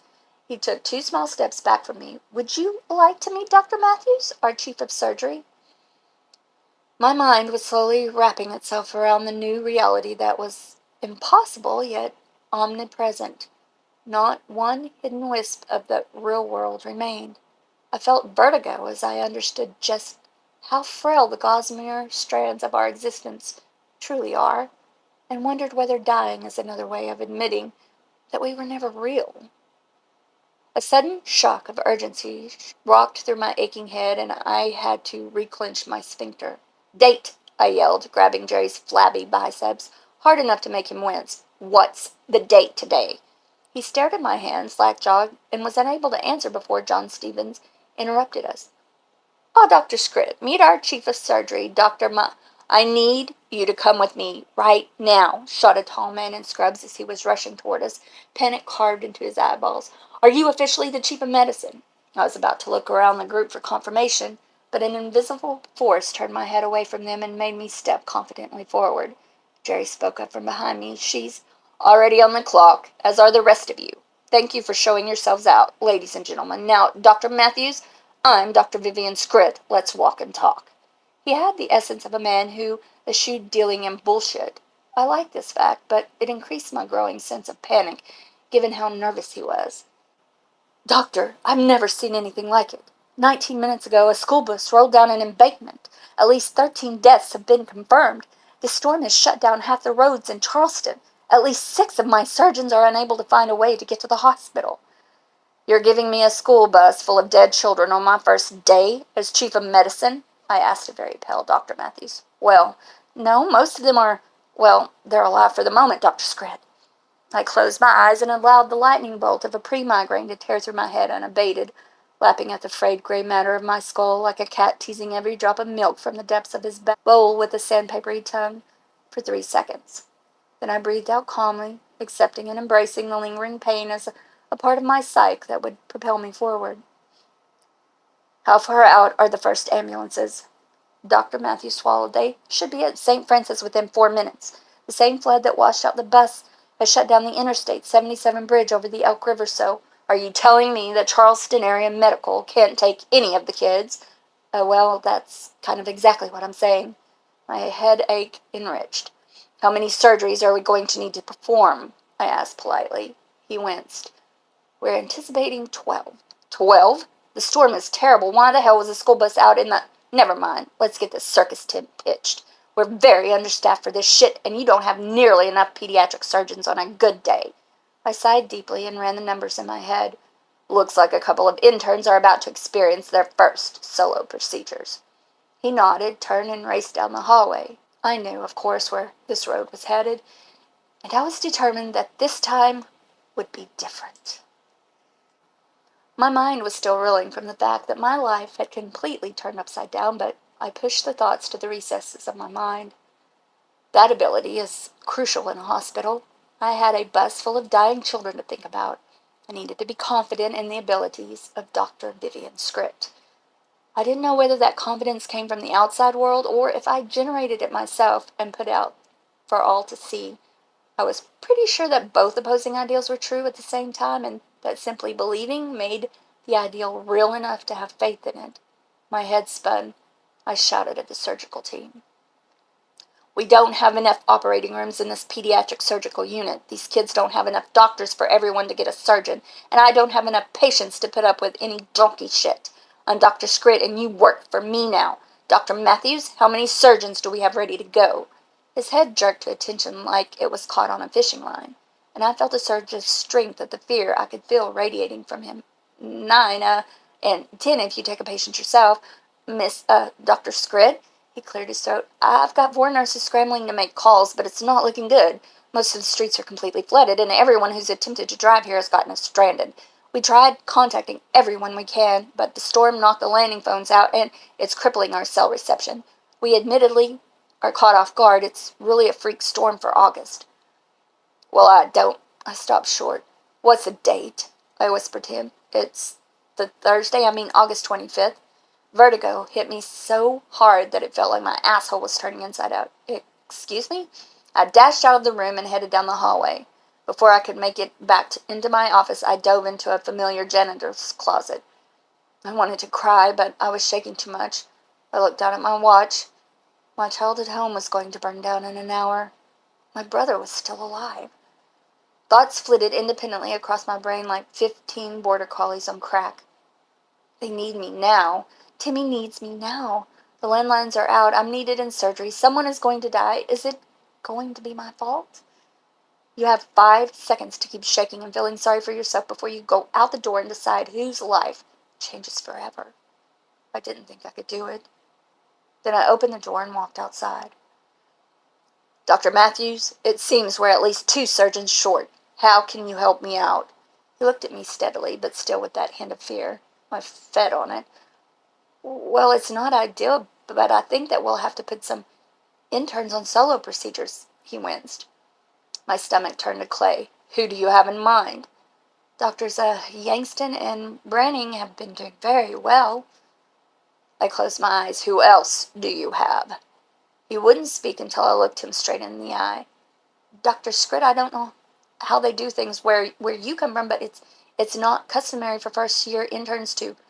Desperate, shitty times call for desperate, shitty measures, Doctor. Who else do you have? His face grew ashen. No one that I could, in good conscience, trust with the life of a child. I was about to cry. There was no stopping it. Then the doors burst open and everything changed. Game time. Orders fired from my mouth before thought could form. Everyone followed what I told them to do. Get me a phone, I shouted to one nurse. I looked down seconds later to find that I had been given one. Dr. Scritt, there are 3 more patients awaiting in OR. I grabbed Dr. Matthews' arms. What are the simplest procedures that these kids need right now? He swallowed. It looks like a deep leg laceration on a male, 10 years old, and an abdominal laceration on a female, also 10. No signs of damage to any major organs. I'm going to take one of those patients. Pair Tweedledee and Tweedledum with the other, and keep them close enough to. Dr. Scritt, 3 other children are in cardiac arrest. Are you really going to? I need to make a phone call. You're needed in surgery. I'm the fucking chief of medicine. Because you're the one who's supposed to make the hardest decisions. I froze. The tears were waiting, but there simply wasn't time to cry. It's amazing what happens to impossible when there just isn't space for it. Get Yangston and Branning on the easy cases, I commanded, and prep a 3rd patient for me in an operating room with them. I want an eye on as many surgeries as possible. I turned around to face a nurse at the desk and scribbled a phone number on a sheet of paper. Call this house. Tell them to get everyone out to safety. She physically drew back in fear. All of our landlines are down, Doctor. Well, since I am fresh out of carrier pigeons, use a cell phone. She fought back tears. God damn, it was annoying me. I can't. Why not? Because I gave you mine. I'm sorry. My eyes bulged. Well, does no one else at the desk have one? What is this, 2006? She winced. Not yet. I'm sorry. Oh, yeah. Not wanting to look stupid, I stared her down like this was her fault. Then I raced into surgery. Does anyone have a cell phone that gets reception? I snapped at Dr. Matthews as we both ran down the hall. No, he gasped as he fell behind me. It looks like the storm's completely cut off all cell reception. I didn't have time to ponder whether a satellite phone was existent anywhere in this godforsaken hospital. I was stitching up some kid's abdomen, staring at my watch and glancing across the OR at Branning and Yangston. Compartmentalize. I'm finished here, nurse. Take this kid to recovery. I have to make a phone. Patient's coding! The voice came from the far end of the room. Surprisingly, it was neither Branning nor Yangston, but a young resident that I knew would not endure into my original timeline. I raced across the OR to find that the doctor was frozen in place. I'm sorry, he mumbled through the surgical mask. I saw something in the closet. My mind isn't able to realize that you left forceps inside of the patient's arm, I shouted. When he didn't move, I dove in. Though it had been difficult at the time, I'd faced the same hospital ghosts this man couldn't handle. Nothing in front of him was impossible, but he had chosen to believe that as an excuse to himself. This is why I have no patience with people. But even when she had stabilized, the patient's temperature was abnormally high. I also noticed how swollen her abdomen appeared. This is why I'm such a good doctor. Seconds later, I was doing a damn good job removing the girl's burst appendix, able to glance up at Branning and Yangston, but unable to do anything to help them. Those numbers are fine for an adult. Is this your first time working a child? A nurse snapped at Yangston. We performed the hemogram test. Did you even check the results? Yangston's face turned bright red against the white surgical mask. You need to get the hell out of my OR, nurse. Your patient's coding now. Fuck. It was happening. My own patient's appendix was in a bad state, but I had nearly finished. What happened? Branning's panicked voice came from across the room. The scalpel shook in my hands. I could see the crash cart from the corner of my eye, recognizing an ID number of 8251913, as I knew I would. You cut his splenic artery, doctor, the nurse responded flatly. I'm sorry, Branning wailed. My hands were shaking. I'm so sorry. I hate church, I whined, flopping myself onto the couch. How do we even know that God is real? My father ran his fingers through his thinning hair. His nails were dirty. They were always dirty. Going to church makes your pregnant mother stop nagging me for a whole hour each week, and that's all the proof of the divine I need. He sighed as he plopped on the couch next to me. I didn't understand what he meant, so I kept the scowl etched deeply into my face. I flinched when he tried to hug me. Daddy cleared his throat. I didn't go to college like your mom did, so I never learned the best ways to convince people that they're wrong. He shook his head slowly. I don't know if adults understand church any more than 6-year-olds like you do, Ellie, but many adults are old enough and wise enough to know when we should stop thinking and just go along with things. I kept my head turned away to show that he wasn't winning me over. I could hear him scratching his scalp in frustration. Okay, he continued, exasperated. I'll give you my best answer about church, and then you have to put your shoes on and just go out the door with me, because that's the best you're getting. Do you understand? I huffed. I don't. It's impossible for me to give a reason why we should believe in God, Ellie. It seems like so many things in life are unfair. But here's the thing. He put a great arm around me and pulled me close. You and I are here, aren't we? Well, what guarantee did we have of that? Where was the proof that my spirit and your spirit would be together, or even exist at all? Yet it happened, somehow. God believed in us before we were us, and two souls existed where there was nothing at all before. So I don't think it's about us believing in God. Not at first. God believed in us, and we're responding to that with everything in our lives. I didn't understand his reasoning, but I felt his vulnerability, and I relaxed into his hug. Your mom says that every action has a reaction, but I think it's backwards, at least with church stuff. Every reaction leads to an action. Did you know there's a prayer about it? I shook my head, pigtails bouncing. The prayer says that in giving we receive, in pardoning we are pardoned, and in dying we are born. I finally turned around to look at him. How can we be born by dying?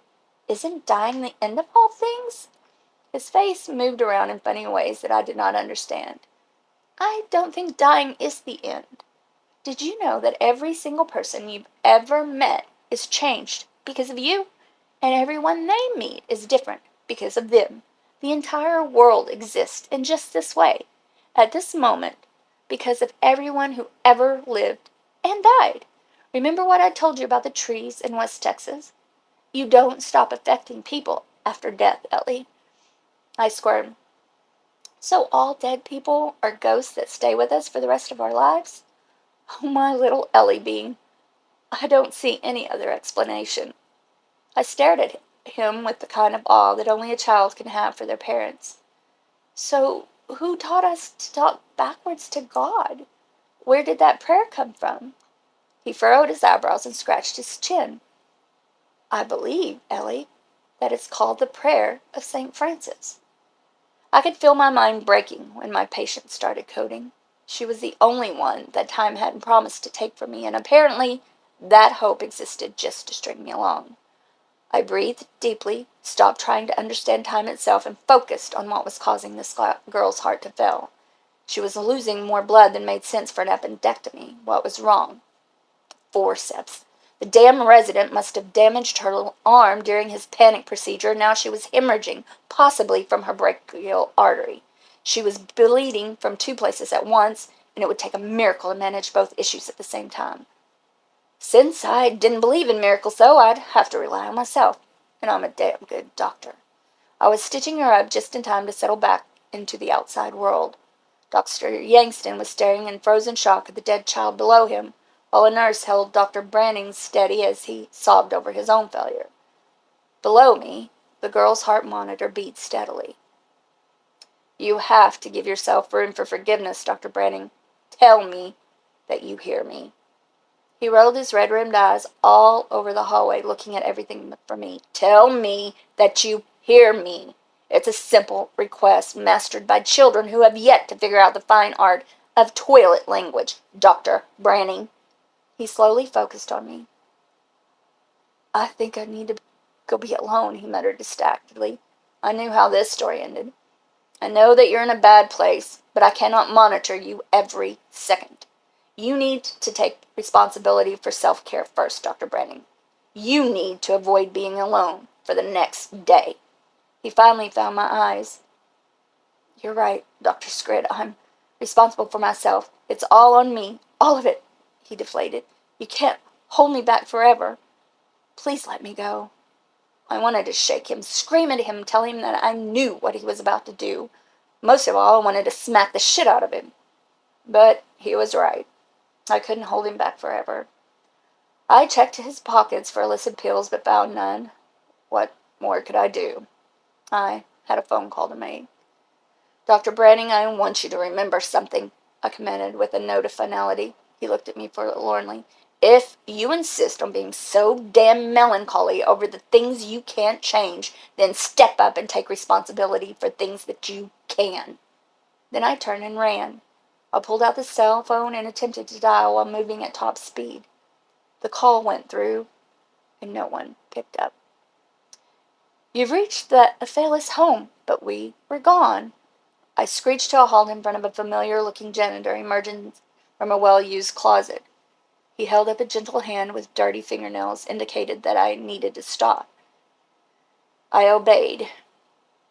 He smiled sadly. "If you'd run to Huntington Bank across the street, you could have used their phone in time," he sighed. "But I'm sorry. It's too late. Your house is burned to the ground." I just graduated from medical school, and this is the horrifying thing that happened on day 1. Part 13, posted by Byflesdeciple. I turned and walked dazedly away. The last 26 years of my life had been taken from me just to have this moment, and I'd wasted it. No, that wasn't true. The entire rest of my life had been taken away, because it would be totally impossible to pick up the thread of my old life by the time I finally arrived back in 2031. Everything in my life had been burned away in that damn fire, just like it had for Timmy. It was too much. I was breaking. I turned around, dove into that janitor's closet, and completely fucking lost it. I didn't care if anyone heard. I just wanted to know that no one could touch me, and that I would be completely alone as I finally broke and ugly cried my hope away. I had no desire to live after this moment. The concept of existing was too painful. Everything was over. I wanted my story to end. Eventually, though, I stopped crying. I was actually surprised to realize that the story kept going. I was so focused on where and when I was that my imagination simply couldn't conceive of an after.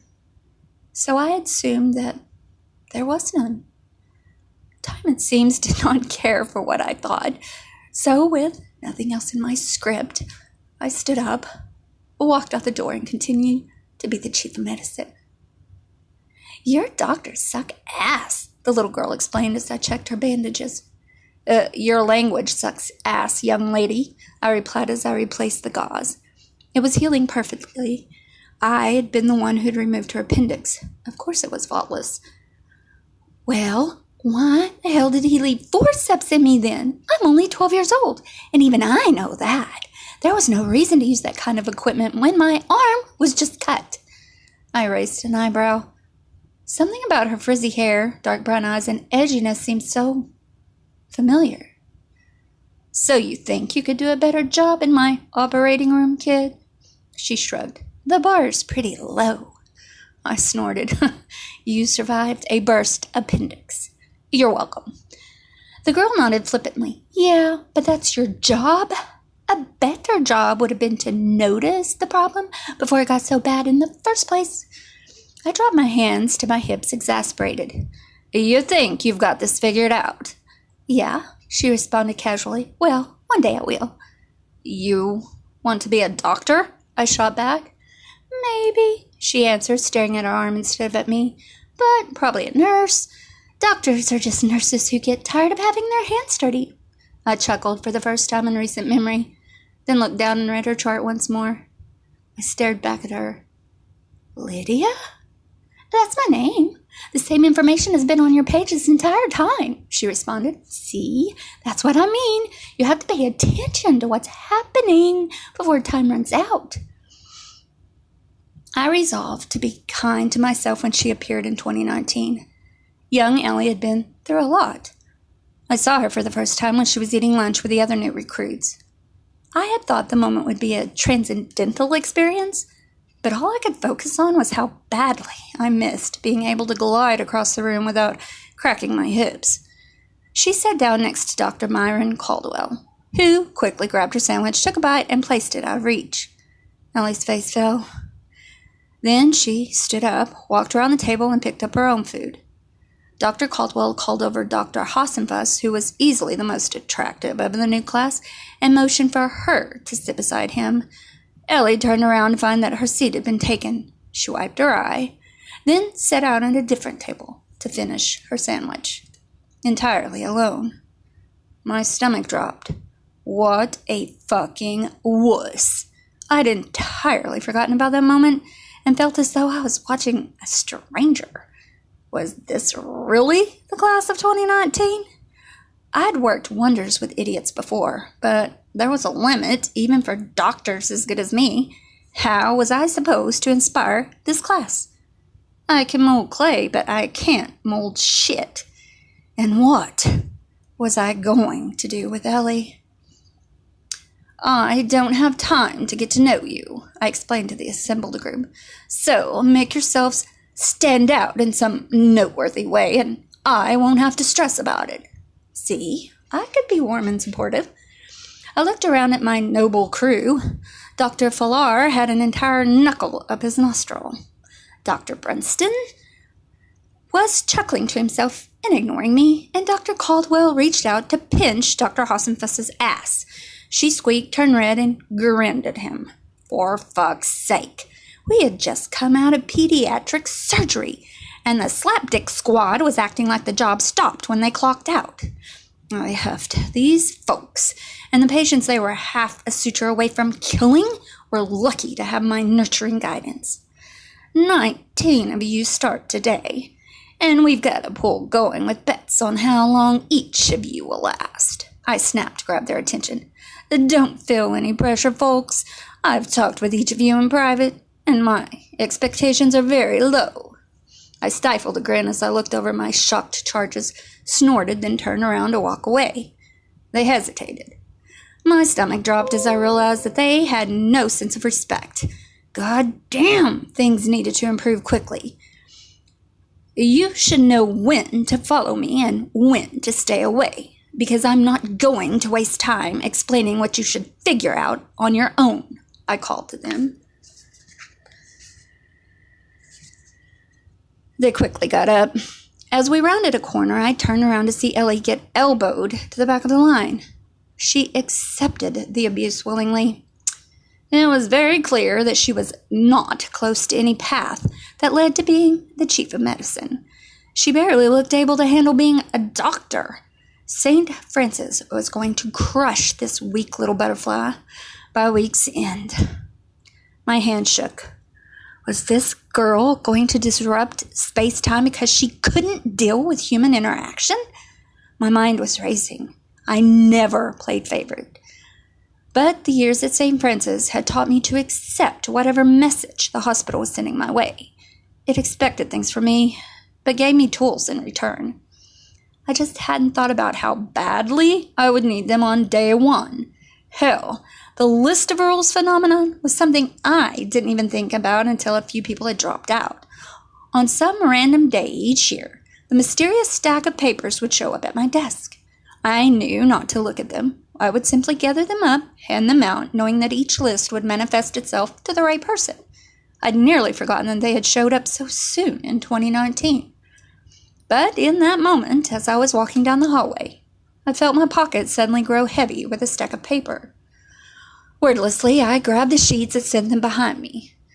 "Take one and pass it on, Dr. Endelman," I commanded offhandedly. I gave the group a moment to send them back, knowing that Ellie would be the lone person to be denied a paper, because she was last in line, and because she was a wuss.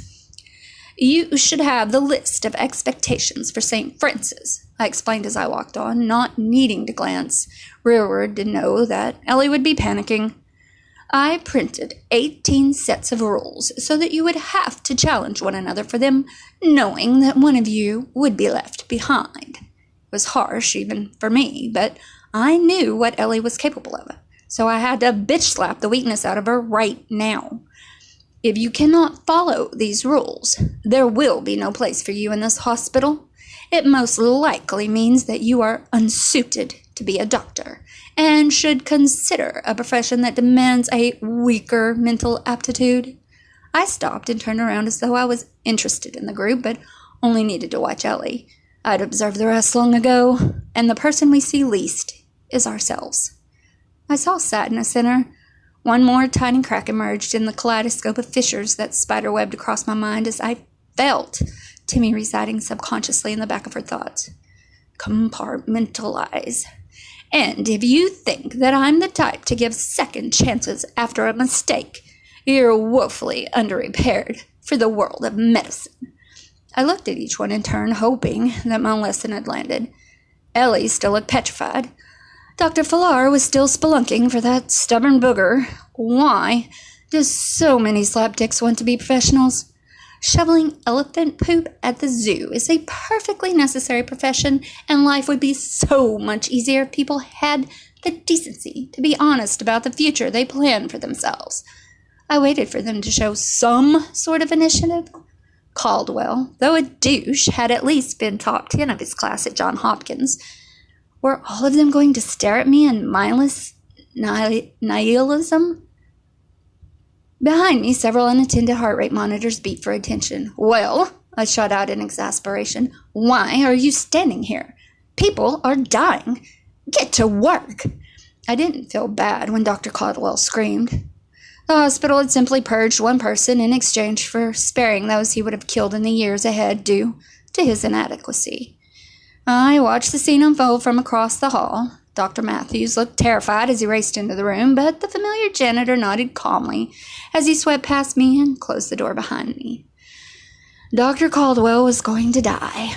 Many years ago, my mind had learned to accept what it could not change.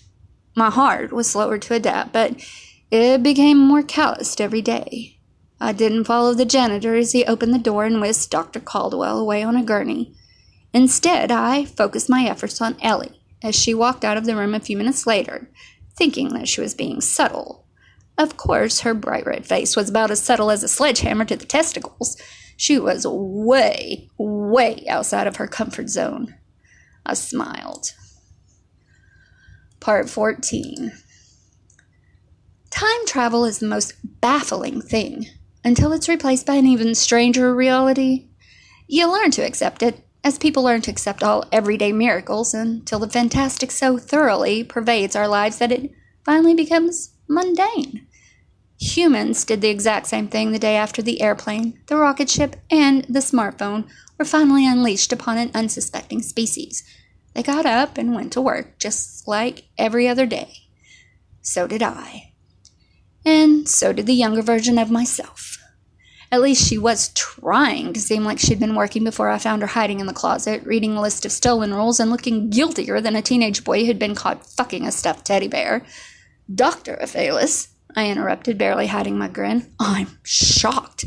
I stared down at the blood-stained list of rules in her hand. Her mouth flapped around, but in her fear she was unable to master the voice-to-words concept. "You took a list that wasn't yours and were nowhere to be found after your coworker experienced such an unnatural incident." I huffed through my nose. "It seems that you're willing to do the unthinkable in the name of getting what you need. And Myron couldn't even follow the most important rule." She clenched her teeth. I had a 4-year streak of predicting which incoming doctors will break the soonest. This will ruin my chances in the office pool.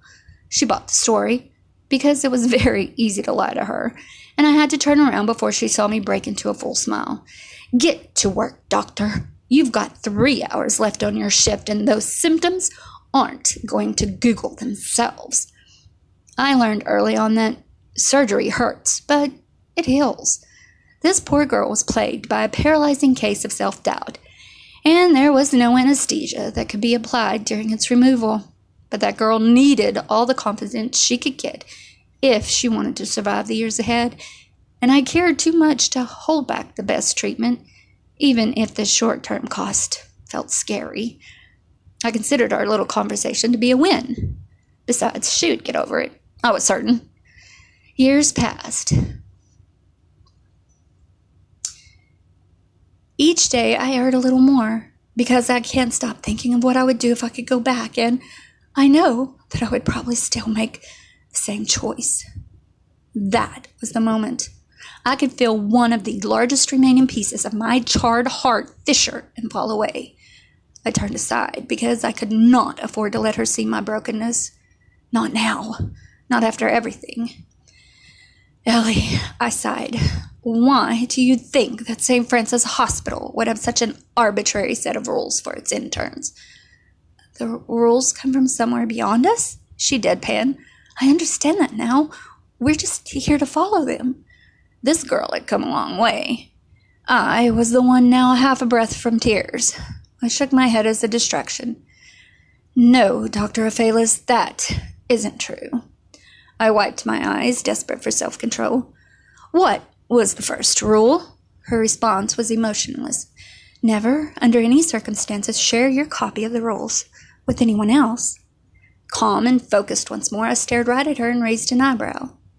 And how does that make any sense? A swell of smugness rose up as I watched her stumble. It was important to see, not all of us were going to make it? That much is true, I answered dismissively. We've seen more than enough evidence of that tonight. But you're wrong about the rule coming from somewhere else. I bore my eyes into her. She was speechless. I don't understand. Then you're starting to get it, I shot back, regaining my arrogant groove. You weren't top of your class, Dr. Byflesdeciple, not even close, but you're at least smart enough to be a doctor. Can you attempt to figure this out? She said nothing. It was a calculated move, and I respected it. I shook my head to mask my pride in her, then I made the leap.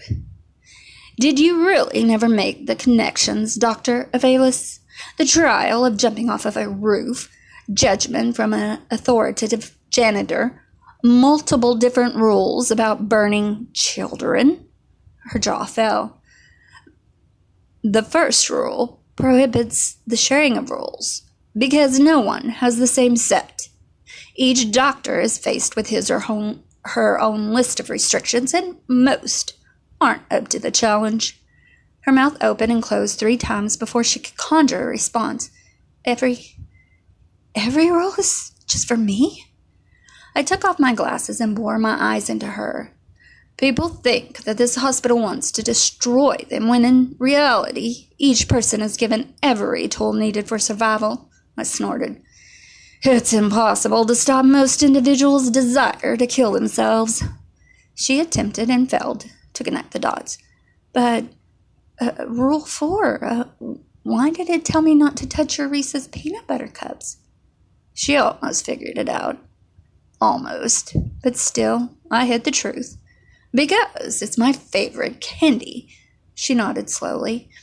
Mine, too. I waited half a second longer, wondering if she'd finally grasp the truth and possibly break the cycle. But it was not to be. I put my glasses back on and revealed all that I could.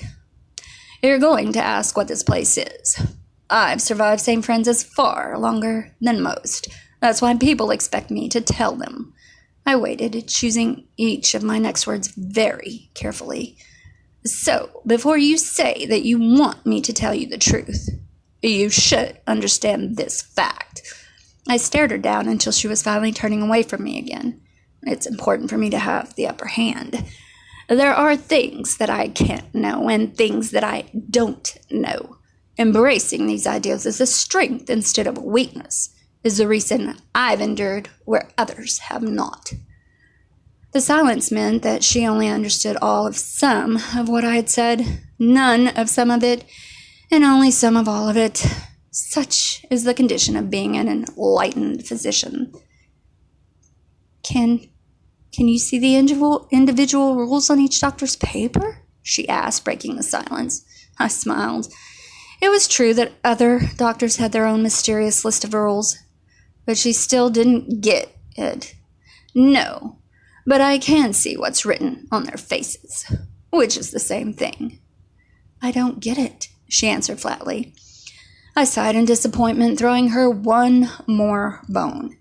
Do you remember when I reminded you of Rule 9? Her mind whirred with the stupid brilliance of a rote memorization. You told me that the morgue needed 13 cadavers at all times? She answered confidently. No, I lied. You told me that. I acted like I had known the entire time, and you responded to my confidence. Each person's list of rules is their own battle to fight. To be blunt, I'd rather see the doctors fail themselves through inadequacy than see the patients suffer because someone was unable to live up to their own unearned arrogance. She blinked. I'd like to earn my arrogance. I liked that answer. I liked it a lot. The good news is that I think you might have the endurance to survive the unusually lengthy journey it would take for you to achieve earned arrogance. My heart broke with pride at the unseen path.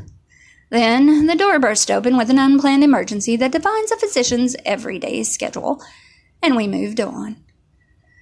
She never asked how I knew that the trial of jumping off a roof, judgment from an unauthoritative janitor, or the extreme importance of burning children defined her life. She didn't question why I even knew what those rules were in the first place. The truth had been there in plain sight, but had gone unnoticed until the second time around. Had it really not been obvious? The next big change was coming soon. It infused my thoughts like damp air whispering of a coming storm. I thought I was ready for it, which proved that some lessons are never learned. I'd been quietly following Ellie through the same hallway that had drawn me in years earlier. On this particular day, though, she only noticed a familiar janitor haunting its walls. We'd both seen him periodically throughout the years, rarely talking and never aging. This time, however, he looked right at her and spoke. It's time to make a choice, Ellie, he explained softly. The most successful people are often seen as a breed apart, achieving lofty heights because they're built of different stuff. Dr. Aphalis disproved this by dampening her pants as possibly the greatest moment of her life began to unfold. She didn't think she was quite ready to be chief of medicine, which meant that it was time to start. The janitor turned aside and looked toward a space in the wall that had only occasionally held a physical door. It stood there now, slightly ajar. The numbers were etched deeply into the wood, warped and worn like they had been there for years. Why does it say 3191? She asked. He smiled sadly. It's your opportunity to go backwards. She was weak, which meant it was the moment with her greatest chance to achieve strength. Where does it lead? She asked in a shaking voice. Rural Missouri, he continued inexorably, far from any town, about 30 minutes away from Drisking. He raised his eyebrows. But that's not the real question, now is it? She shut her eyes. When does it lead? He waited until she was strong enough for eye contact before he continued. August 25th, 2005. She started to cry. Can it go any earlier? No, he responded sharply. I'd have very little time to prepare. The world turns on what people do with very little. She wiped her eyes, deciding if she was going to be strong or weak. Okay, she responded, voice shaking. I need to go back. She breathed deeply. I can be ready in a few days. Where will I find the door? The janitor stood very still. Right here, right now. She flirted with weakness. No. I'm not ready this second. I need to prepare if my life is going to change. She was losing the battle for herself and had already been defeated in the don't look like a mucusy mess competition. He folded his hands firmly. If you don't go now, the door disappears. You'll never see it again. She fell into a kneeling position. Though certain that she was ready to take over as chief of medicine, I was unimpressed in this moment. Okay, she whimpered. Okay, I'll go now. She looked up. When I come back, will the world be different? He was very quiet then. You can only come back the hard way, Ellie. That's when I first became aware of the tears covering my own face. That was 26 years ago. I can't lose that much of my life. He sighed. Yes, you can. People lose that much every day. I covered my mouth to hide the sobs. Will, she stammered, I don't understand. Is my body going to reverse an age, or will I just look like this and die 26 years earlier? I heaved, overpowered by great silent crying, barely able to keep quiet. You don't get any extra time, Ellie, he continued in his commanding voice. Any year that you live twice takes away from what would have been. He looked over at me, making direct eye contact. For the first time, he seemed absolutely demanding of obedience. But he didn't let her know I was there. She heaved. But, I gasped, but will it be like last time I went back, or will I be able to change things now? He smiled. I couldn't tell if the expression was sad because it was happy or happy because it was sad. The past will be yours to change as you decide. The world will be different as a result of your choices. She looked up, suddenly quite confident. I melted to the floor. Ellie, he pressed, you always knew that last part was true, right? She finally sobbed, loudly. I took the opportunity to let my own cries overlap hers. For just a moment, they matched up perfectly. She leaned forward, pressing her hands onto the ground. I need time to process this. You don't have time, and you don't need it. Right now, you have to step through that door or walk away forever. He reached out, grabbed the knob, and began to pull it shut. We like to pretend that grave decisions take time because it allows us to believe that deep thought changes our basest instincts. But we are our truest selves at short moments of high consequence. She leapt up and squeezed through the door just as he closed it behind her. And when he immediately pulled it open again, there was no one on the other side. We were alone. For the first time in 26 years, there weren't two of me in the world, running parallel tracks on a journey that was neither predetermined nor authored by our choices. You almost broke the moment, he said while staring at the wooden frame. Then he turned to face me. She was the stronger one today. I looked up at him, the end of the story at hand, and wondered if I had really believed that the final scene was going to be more glorious than this. It doesn't matter. It's done now. I looked away, wiped the tears and snot on my wrist, and walked past him. It does matter, Ellie, and it's never done. I was glad to be facing away from him as I discovered that there were still tears left in reserve. Every person you failed and every person you saved don't get to walk away from what you did here each day for 26 years. I attempted unsuccessfully to sniff all the snot from my upper lip back into my nose. Well, my story can be done far better or worse or whatever. Is that the side of the door you're choosing? There was a hint of something in his voice that I couldn't place. It stirred something between hope and fear in my chest, and I did not like the feeling. Slowly, I turned around to look at him. The door was still ajar. Where does that door? Not the right question. When does that door? Please don't ask questions to which you already know the answers. The space between us froze with a crystalline energy that was both gorgeous and deadly. I'm an old woman. My story is finished. He shook his head. Stories don't finish, he continued, lips pressed together. Not when there are people still living the effects of what's been written and unwritten. When I spoke again, my voice was very brittle, as though ready to splinter along its weakest edges. I tried to fight time. It took my whole life. I took in a deep, trembling breath. I have nothing left to show for it. You have your whole life to show for it, he responded firmly. Every day will be lived. Whether you spend that in regret or happiness has no bearing on the passage of time. As long as you're still breathing, it is impossible for a past decision to take your life. Another frozen moment came. I'm 64 years old, I responded wearily. It's time for me to retire. I turned away from the janitor and the door, and I walked. Wait. I stopped but did not turn back. You didn't close the door. I remained facing away from me. There isn't always a strong choice and a weak choice. Sometimes simply making a decision is a sign of strength. Well then, he responded with a hint of desperation, what are you going to do about this door? I paused. Then I walked away from room 3191, but did not close the door behind me, and headed down the hall to a place where I suspected that I was needed. Emergencies had a way of finding me. If you don't let the past go, then the past will never let go of you.